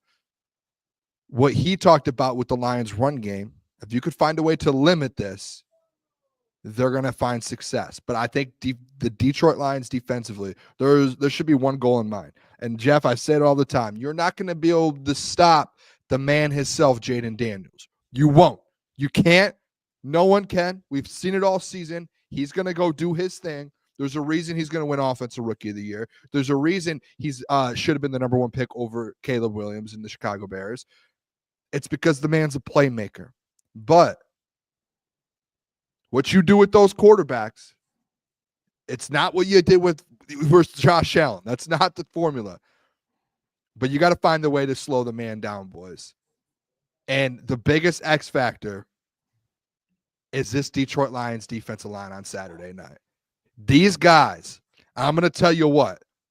We know Jared Goff can do. We know Amon-Ra St. Brown, Sam Laporta, the Lions running backs, the offensive line. We know what Brian Branch. We know what those guys are. We know all of that. These guys right here, Jeff, you got to take me off of that because there's the one name in there that I really want, and I'm covering him up right now. Al-Quadin Muhammad, boys. Thank you. Josh Pascal, Levi O. Those 3 guys specifically, too, we need them. You need to step up.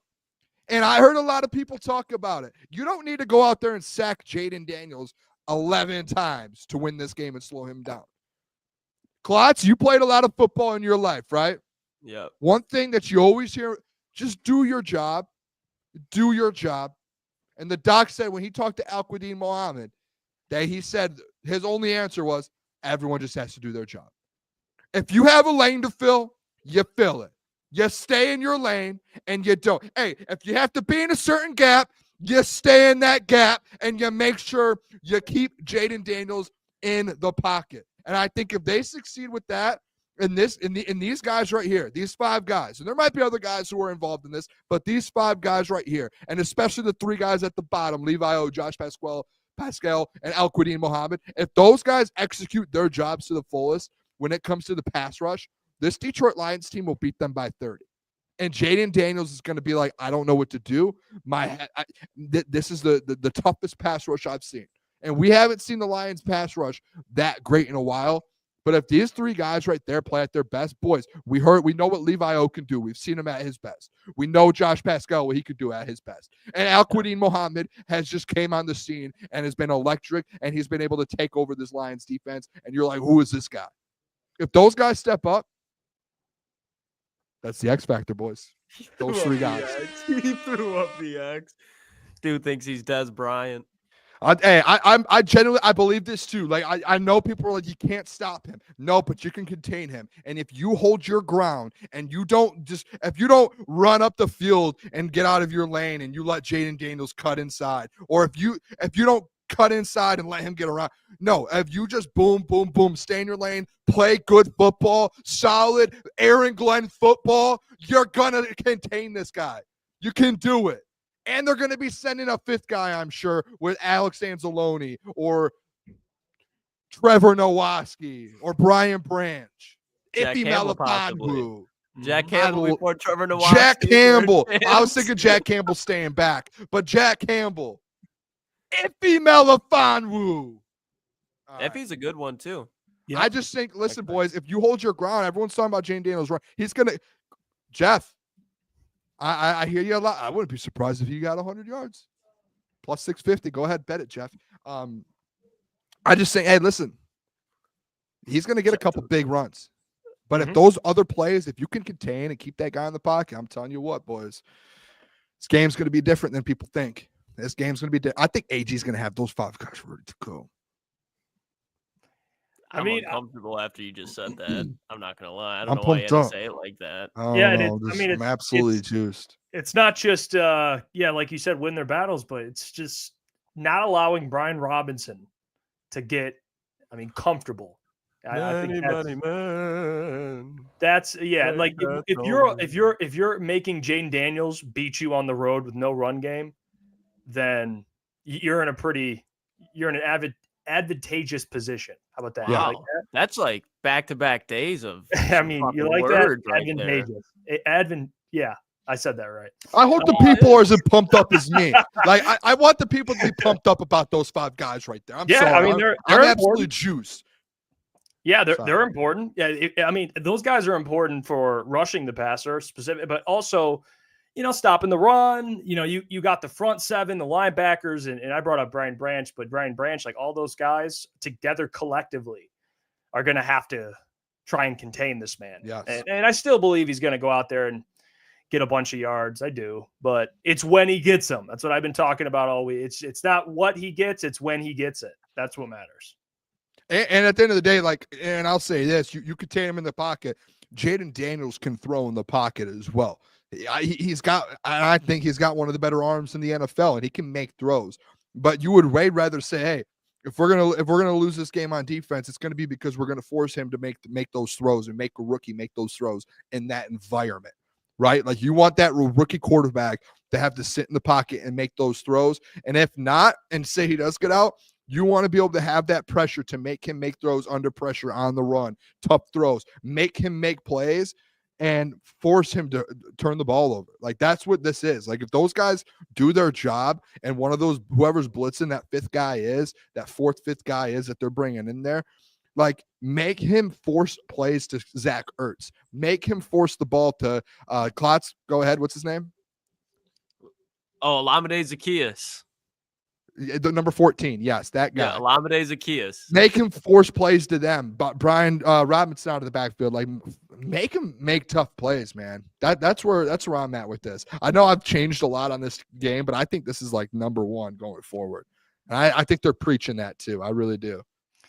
We have a comment here from ETN. Who's your guys' best sideline to sideline linebacker? Because I remember Levante David cutting off an angle on one of Daniels' runs last week prevented him from getting a first down. Hey, who do you think? I mean, Anzo. And guess what? He's one of the best in the league at it too. So he's going to be big time, man. Especially Zach Ertz. Like, man, I forgot totally. Zach Ertz was on the roster last year in the playoffs. Yeah, they said playoff run. They said today that because he came in pretty late, and I think he was like learning the offense a little. They said if they went to the Super Bowl, he was going to play a lot in the Super Bowl. Like him and Sam Laporta were going to go back and forth. So Zach Ertz isn't a bum too. Zach Ertz this year, if you watch Zach Ertz this year, dude, like I bet you he was on he started in everyone's league for fantasy. And I know that people have fantasy foot, but like that's like as a tight end in the NFL, like he was legit. He's on his Vernon Davis arc. Remember Vernon Davis, like the last couple of years played there, and he was still nice. Yeah. Yeah, I mean, he's having his best season since 2019. I mean, he's balling. I mean, he's really, besides obviously Terry McLaurin, he has been his kind of safety blanket. Easily has been, yeah. Yeah, because it's like Lamar with Mark Andrews. Like he just knows Mark Andrews is down there somewhere. That's kind of been Zach Ertz this year, 7 touchdowns on the year. So, I mean, just Terry and Zach Ertz alone, 20 touchdowns. He has 25. Like those two are, and then Zacchaeus sprinkling a little three. Got a little 3 piece. Yeah. Got a little. Hey, do you know what too? I was thinking about this with the defense. Like, one thing the Lions have gotten better at. You guys remember like earlier in the year, some like just guys just missing tackles. I guess it is the older guys that came in, but like we talked about that a lot for a little bit, like that Bills game. Just like Josh Allen cut you up the whole time, and one of the biggest reasons was missing tackles. And I think that people aren't realizing, like, hey, yeah, all right, mobile quarterback, Josh Allen, Jaden Daniels. But like you look at that game, like, all right, it's a 6-point game. You have a chance down the stretch to win the game. You have guys like, I'm drawing blanks now, but you have all these random linebackers and Jamal Adams in there trying to make plays, and none of them are making plays. Like not one of them are making tackles. They're just bouncing off Josh Allen. They're bouncing off James Cook. With this game, at least, I'm more confident. Like Amik Robertson's not missing tackles, even on Jaden Daniels. Alex Anzalone's not going to miss tackles. Iffy Melifonu's not missing tackles. Like these guys, Terrion Arnold doesn't miss tackles. Like these guys, now that you don't have all of these fill-in players that you had in the Bills game, you have legit dudes who it's like, hey, Josh Allen might have cut us up, but this is the first time we've had a running quarterback with Alex Anzalone now back and officially. Like, I think it's going to be a little like the tackling is going to be huge. And I know that sounds like second grade, like Pee Wee football, like hey, tackle, but like that's literally like that was how we lost the Bills game. Was you couldn't wrap up and tackle. Like that was it. Like you're about to make third down stops. Boom. Jamal Adams gets absolutely thrown and can't make a tackle and runs for 30 yards for a touchdown. It's like, what are you guys doing? I think that's like come Saturday night. It's like, you're not going to see Amik Robertson just blow a tackle like that. No. Jack Campbell won't. Ty Johnson out there looking like James White or something. It was ridiculous. Like that's not going to happen on Saturday night. It just won't. Yeah. Steven S says, Allen cut us up because we didn't have Anzalone. He usually wears the mic. Campbell couldn't call many plays that game. And if you guys forget too, James Cook lit the Lions up. I mean, he had 100+ yards rushing. So, and especially with this offense, the Commanders' offense, if you're allowing them to run the ball effectively, then you're in a pickle. Because not only are they running the ball well, but these RPO, like Jaden Daniels working on RPO, he becomes even more of a threat at that point. Because now you're like, is it Brian Robinson? Who has it? Is it Jaden Daniels? Both are kind of killing us on the ground right now. You can't allow that to happen. So as long as you can shut down the run, like his scrambling ability, it'll be much easier to diagnose what's happening. I mean, it's always going to be difficult. They haven't played like a true like RPO quarterback. Like Josh Allen ain't doing RPOs like that as much as the Commanders are doing it. Like that's they built that offense around that, his ability to do that. So it'll be a good test. But like I said, I mean the Lions still have the best head coach and quarterback in the NFC right now, alive. Yeah. So you have that advantage, and it's also like I said before, a great test for this team because assuming the Eagles win, you're going to get Jalen Hurts, who's going to run as well. And by the way, RPO. Speaking of that. They do it in Philly too. They do it with Jalen Hurts and Saquon. So imagine you're almost like leveling up. It's like, okay, you can get by Jane Daniels, and even though I think Jane's I'm more fearful of his scrambling than I am Jalen Hurts. He can still do it. And Saquon Barkley, the best back in the league, and then you move forward, and you could get another Bills matchup. So I mean, the Ravens, dude. That Ravens. little. Yep. There you go. The Ravens. The what is it called that they have with Derrick Henry and Lamar has been absolutely the option that they have. It's just like, dude, you can't stop. Yeah, so you do get to see a lot on Saturday. I'm interested to see, like, if he does run, which again he probably will, just like ways to slow the offense down in different ways, I think he leads the Commanders in rushing, but not just that. I think he has a big day on the ground, but I don't think it changes much of the outcome.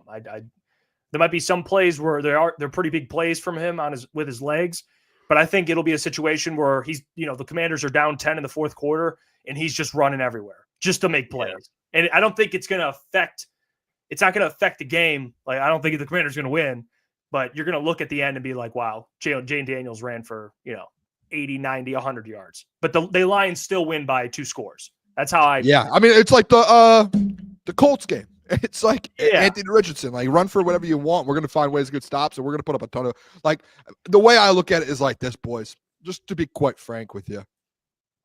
The Detroit Lions are going to score 30 plus. They might score 40 on this Commanders defense. The Commanders offense isn't going to put those points up on the Detroit Lions. They won't.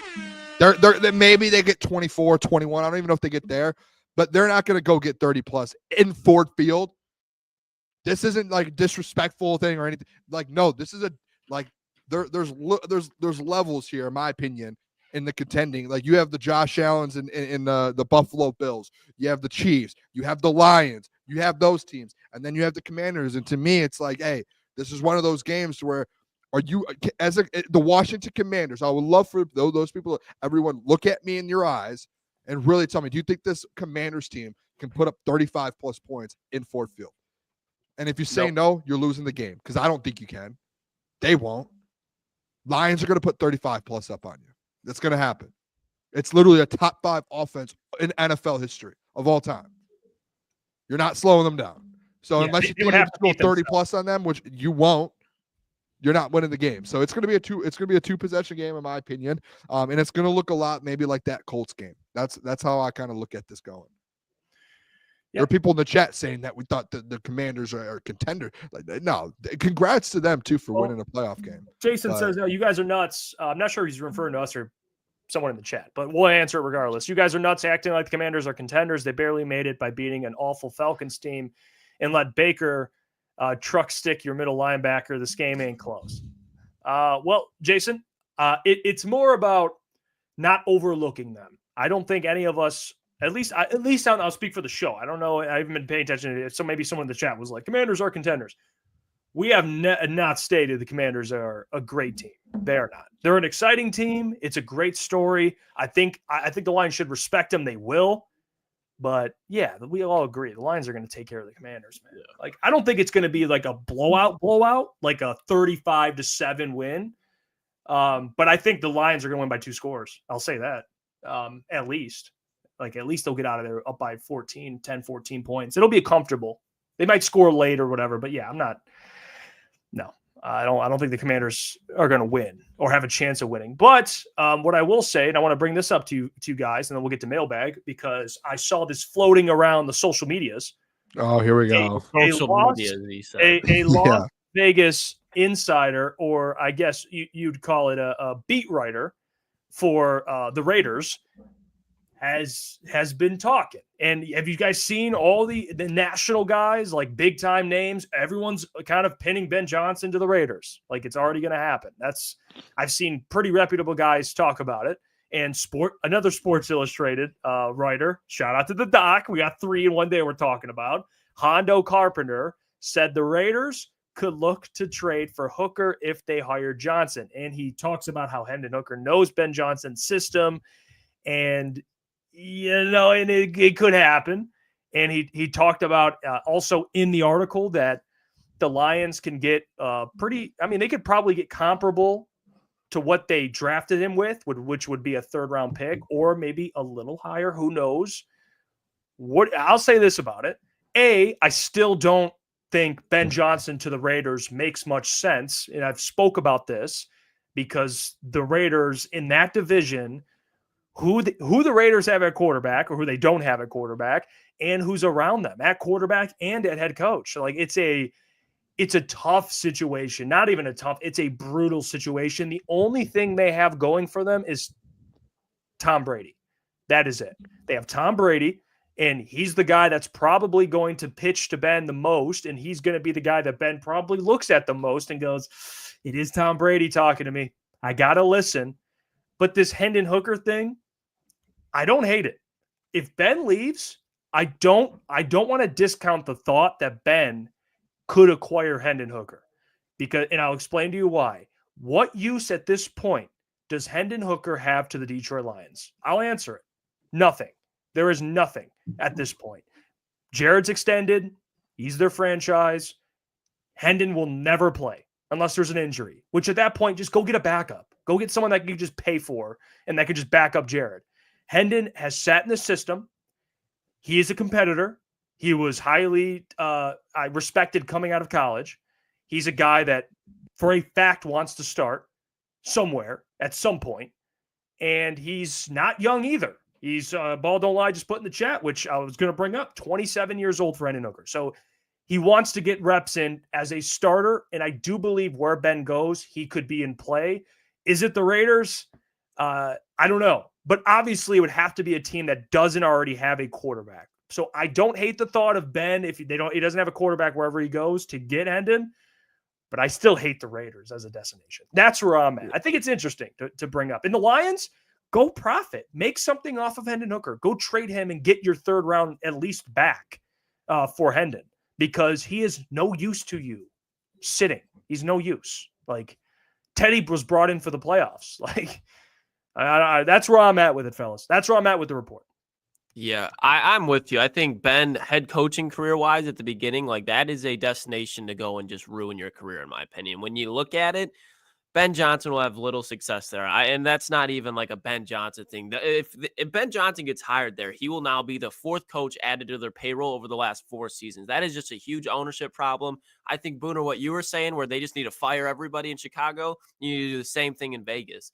I mean, the Hendon Hooker thing, I feel like it's their best option, unless you want to go sign Sam Darnold to a Baker Mayfield contract. But I don't think that's very attractive to a team that's got Patrick Mahomes, Justin Herbert, and now Bo Nix emerging. So you bring in Hendon Hooker, get a second, third round pick.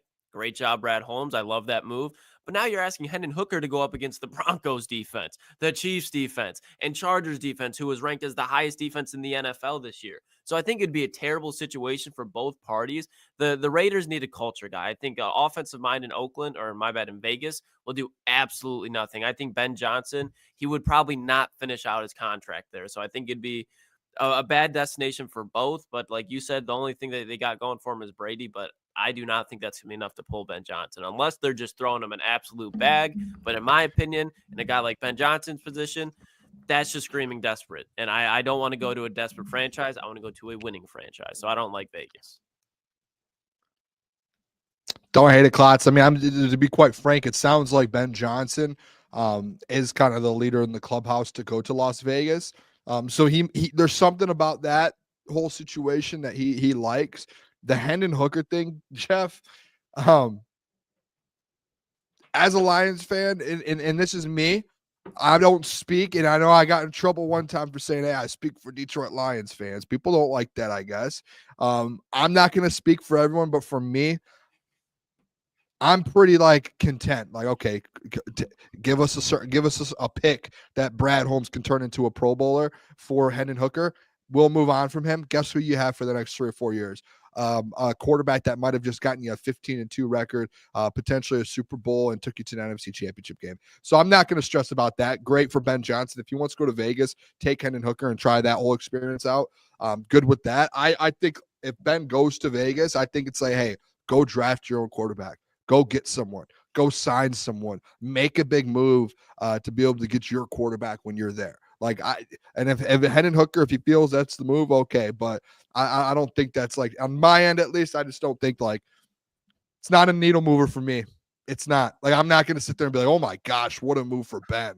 Just be like, okay, Like he's gonna try him out, but like is he the franchise guy in Vegas? Like I don't think if Ben Johnson went to Al Davis, or is it Mark Davis? Sorry, not Al. I was watching some old videos today about Al Davis. But if he went to the Raiders and Mark Davis and Tom Brady and said, "Hey boys, I'm gonna tell you what, I'm gonna come here. I'm gonna bring Hendon Hooker in here, and I'm gonna tell you what, he's gonna change your franchise for." I don't think that they're not gonna be like, "Yes, Ben, let's go. Give us Hendon." I just don't think that. So I think there's a different plan in place. Yeah, maybe he does bring Hendon Hooker and gives him a chance. But I think to go there and to Klotz's point, like to change everything, I think it's like, hey, you have to have a solidified, like, hey, this is the quarterbacks I liked in the draft. Potentially, these are some guys we can go out and get. Like, have a plan, not just, hey, I'm going to show up and we're going to turn Hendon Hooker into your franchise guy. Like, I just don't think that's like a solidified plan to change around this. Like I don't think the Raiders look at that as a. They've just gone through 5, 6, 7 quarterbacks that were later picks trying to make their a name in the league, and none of it's worked out. Yeah, I don't think it's a conversation about him being like a franchise quarterback. I think it's just a conversation about Ben going. So if he were to go to the Raiders, and they're going to get a franchise quarterback at some point, maybe who knows? Maybe Hendon's that. I don't want to act like I'm arguing that. But to get a quarterback that knows his system and sat in it for 2 years, I don't hate that idea. For at least someone just to keep the ship afloat at the very minimum, and then they can draft whoever they want. So, I mean, we'll see what happens with that. The Raiders thing, man, I don't know how true it is. I know the Raiders Coach Walk put in there. Shout out to him. I want to read it so I can pull up what. Yeah, here we go. Coach Walk. They are paying something like $60 million in coaches. John Gruden's still being paid. Mike McDaniel's still being paid, and Antonio Pierce is now being paid. And also they're paying GMs, by the way. So Mike Mayock, Tom Telesco, Guru. They're paying these GMs, man. Like still. So it's a lot of money in payroll. So they're probably thinking our next guy, we can't fire. Like I think the Raiders, it wasn't there reports that like they're one of the brokest ownerships, or not, I shouldn't say broke. But you get my point. Like in terms of ownerships, they're not. They're a little more sure their revenue than everyone else. Their revenue is probably dipped so far down. So I mean, the only thing they have market wise is, I mean, you got Brock Bowers now, which is definitely good, but Max Crosby, and you're talking about a tight end and a defensive end. Like you're not pulling in money. You're not as an organization. Nobody. That's not selling tickets. Christian Wilkins, where was he this year? Don't know. Yeah, I think he actually might have gotten hurt. So Jacoby Myers. Don't need to bring him into this. Jacoby Myers, would love him in Detroit. Of course he would. Klotzy guy. He's got a ring.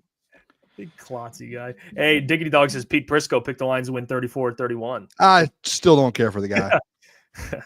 Let's see. We'll get to this first. Coach Walk says Hendon is mobile, has a rocket arm. He understands the system. He might be the guy that only plays until QB knows the system. Yeah, you know what, Jeff? I'll say this. I'm not going to fight you on the fact that, hey, that could be an option. Like if he brings Hendon Hooker, okay, that's cool. Like I'm just going to say, like, at least my point to the whole thing, it's like, are you going to fall completely like, hey, that's your pitch to an organization or an owner? Like that, to me, that's not the number one pitch. You're going in there and saying, hey, I got a guy that's been like, yeah, you could pitch that and say, hey, let's bring him in. But it's like, okay, we need to have another option too, because that can't be like, you're not going to tell the Las Vegas fan base, hey, we have Hendon Hooker. Like, serious, like they're not going to be like, yes, Ben Johnson and Hendon Hooker. Like it won't happen. Mike Bell says, what happened with the Jags? Wasn't that a possibility? I think the Jags are interviewing a handful. I mean, Robert Saleh's in that equation. They're interviewing a bunch of coaches. So I haven't heard much. I've heard the Raiders are the most aggressive team for Ben. I'm sure the Jags would. I mean, I don't know where they stand right now. I'm sure they love Ben, but yeah. A name I heard from someone too today for the Raiders. I'm not going to say who it is. I'll say who the name is, but who I got the information from. Pete Carroll, potentially, for the Las Vegas Raiders. Like, that's another name. I think they're looking at Ben Johnson and Pete Carroll. I think Pete Carroll was the second name that I at least heard. And that was, like, the interesting. I was like, that's actually a really good thought there, is that. And then it sounds like they've talked to him and they're talking to him more. I'm not 100% sure if that's official, but I mean, that'd be interesting.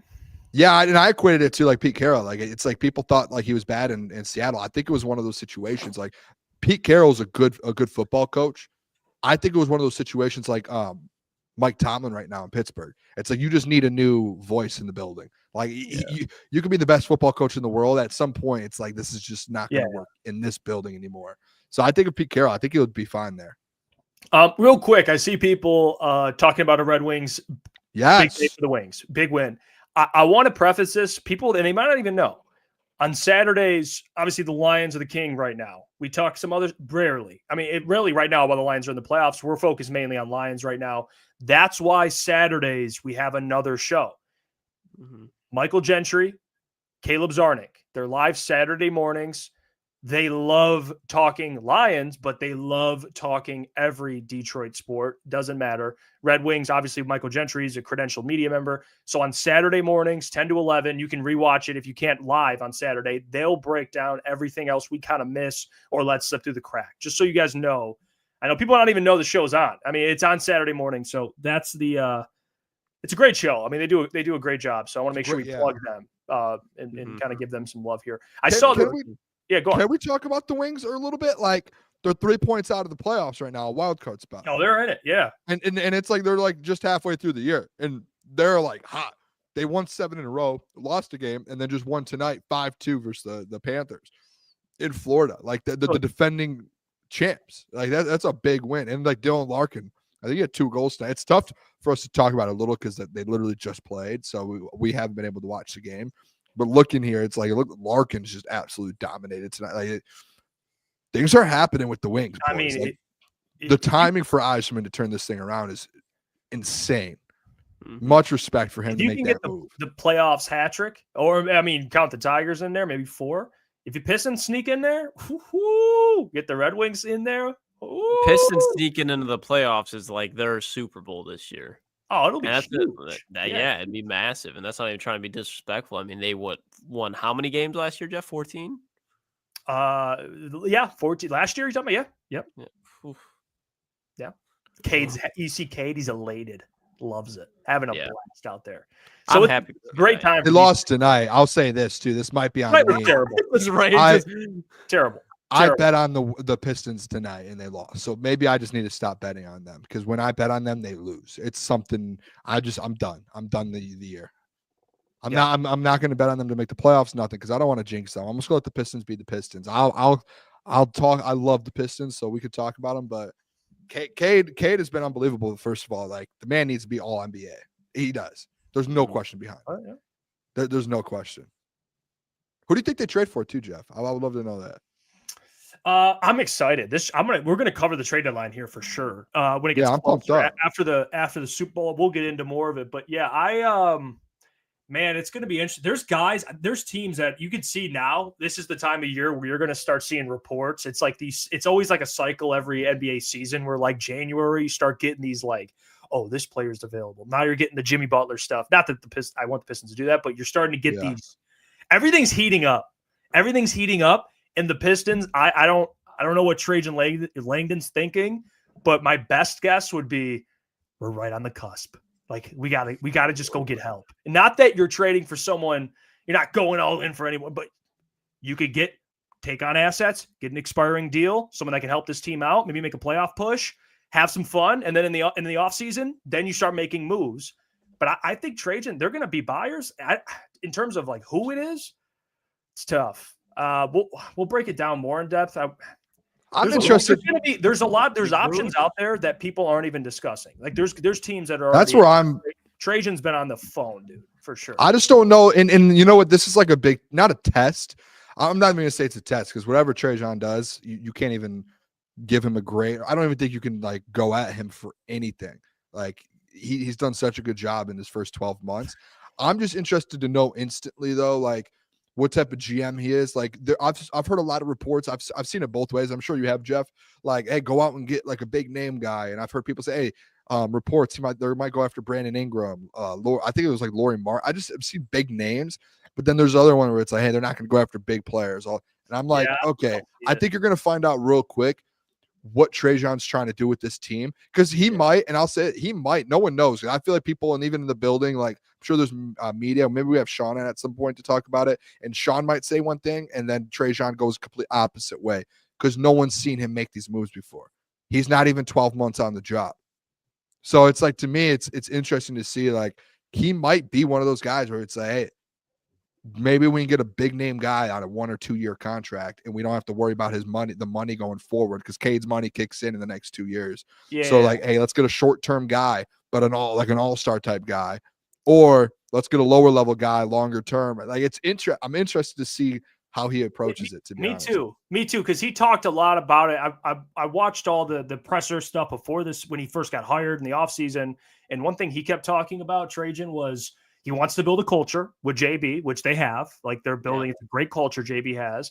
And the other thing is, he was kind of preaching, he was like tempering expectations because he believes he's doing it the right way. I don't see Trajan like, like we're in January and he's like, oh, we're basically 500, a little above 500. Let's just go and trade for a big player. I see it being more of like hey, let's let these guys continue to gel and grow, but let's add someone that can maybe help us short term. And then in the offseason, I think that's where the work begins, personally. Clarity. I don't think anything big happens at the deadline, but I think the offseason, you'll see. I think that's when it's like, okay, we won 35, 40 games, maybe stuck into the playoffs. It's time to take the next step. Like I'll tell you this. I think it's offseason. You'll see a move that this might be new to me. And you guys might be like, whoa, Booner.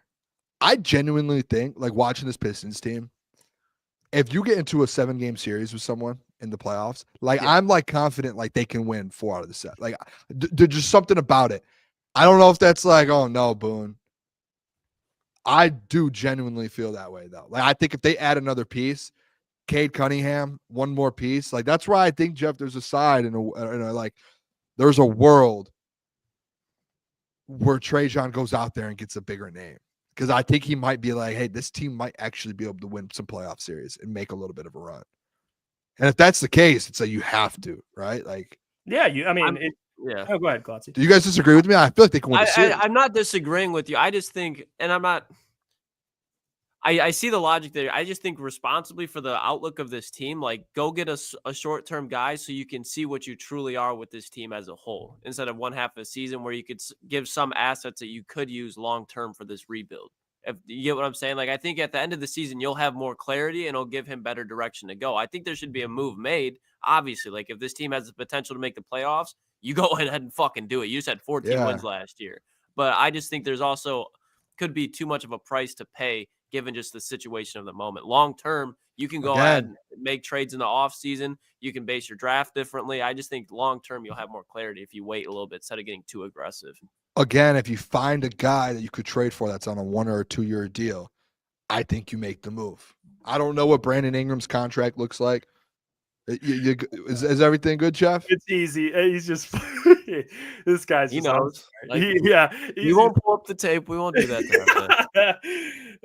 He's like, you see how Jeff stepped aside and let Klotz talk hoops. He knows. That's tough. That's a tough look. I know. It's just, I love Easy. By the way, the Heavies do what they did today was that was incredible. By the way. Oh yeah. One of fucking something. One, dude. That, like, Chris being serious in the gift, like, bro, like, there's no fucking way. That threw me off so much, man. Spenny's video on social, like, all of it was. I love Chris, but Easy. I'm gonna keep it a buck. Like, seeing him in a gym suit, come on, and like, why? He kind of looks like he was comfortable. I'll just say it looks like he didn't seem uncomfortable. It felt like right when they introed the show, he was laughing, letting you know he was there. I'll say this: it felt like he's been in that suit before. Right? Throw that out there. Yeah, it felt like he's been in that. That wasn't his first time in that suit. Yeah, no, we're in agreement. They called him K9. Yeah, rather the names that they had too. I tuned in and it was like halfway through, and Spenny instantly was like, in case anyone is just tuning in, and he like introduced all of them. I can't even remember. Nick had such a funny Nick's Raven, hair. I think it was Raven, and he looked like an emo avatar. You know the avatar character with like the. It looked like an emo avatar character. It was the funniest thing, dude. No, shout out to Easy, man. that dude's the best. Yeah, we need to. We'll all. We gotta do something for the fights. What other fights? Is it? I mean, this week we can't because it's on the same day the Lions game is, dude. Islam fights I've never missed an Islam fight. Love watching Islam. Can't watch. Well, I'll have it like it'll be like in the side. Maybe we can throw it up somewhere. Yeah, Yeah. we could figure it out. But I will say, even though I'm sad I'm missing the fight, I am excited that the Lions play on Saturday. I think, man, those Sundays, boys, when we're up, it's a grind for sure. Yeah. So Sunday games, man, boys. Next week, if we win Saturday night, next week it's a running it Sunday back. game. We Most love the likely- grind. We love the grind. Oh yeah, I'm fine with Love that. the grind, but can't deny it. Yeah, those Sunday nights are pretty late. Tim M, by the way, appreciate you for joining. He said it was amazing meeting you all today. Yeah. Pats fans, stand with you guys. Love from all of the posse. Have an amazing night. I have a St. Brown jersey now, so we're Love that. Oh, that's huge. Come on now. Hey, appreciate Love you. that. You're the man. Appreciate you, Tim, tuning in, man. Yeah. Hopefully, and Tim, tune in Saturday night. We'll be live for our watch party for the game. We have a pregame show, watch party, postgame show, all of that, and we're on socials too. Go check it out. Go. Hey, shout out to Tom, shout out to David. It was a great show. Tomorrow we got Scott Bischoff joining the show, break down the game from an X's and O's perspective. He's one of the brightest guys, football knowledge guys. I mean, he's excited. He's awesome. So we're gonna pick his brain tomorrow, get into it. But until then, appreciate you all. Have a blessed night and go Lions. Go Red Wings too. Hey, go Wings. Go Pistons. Yeah, they got to get one. Peace.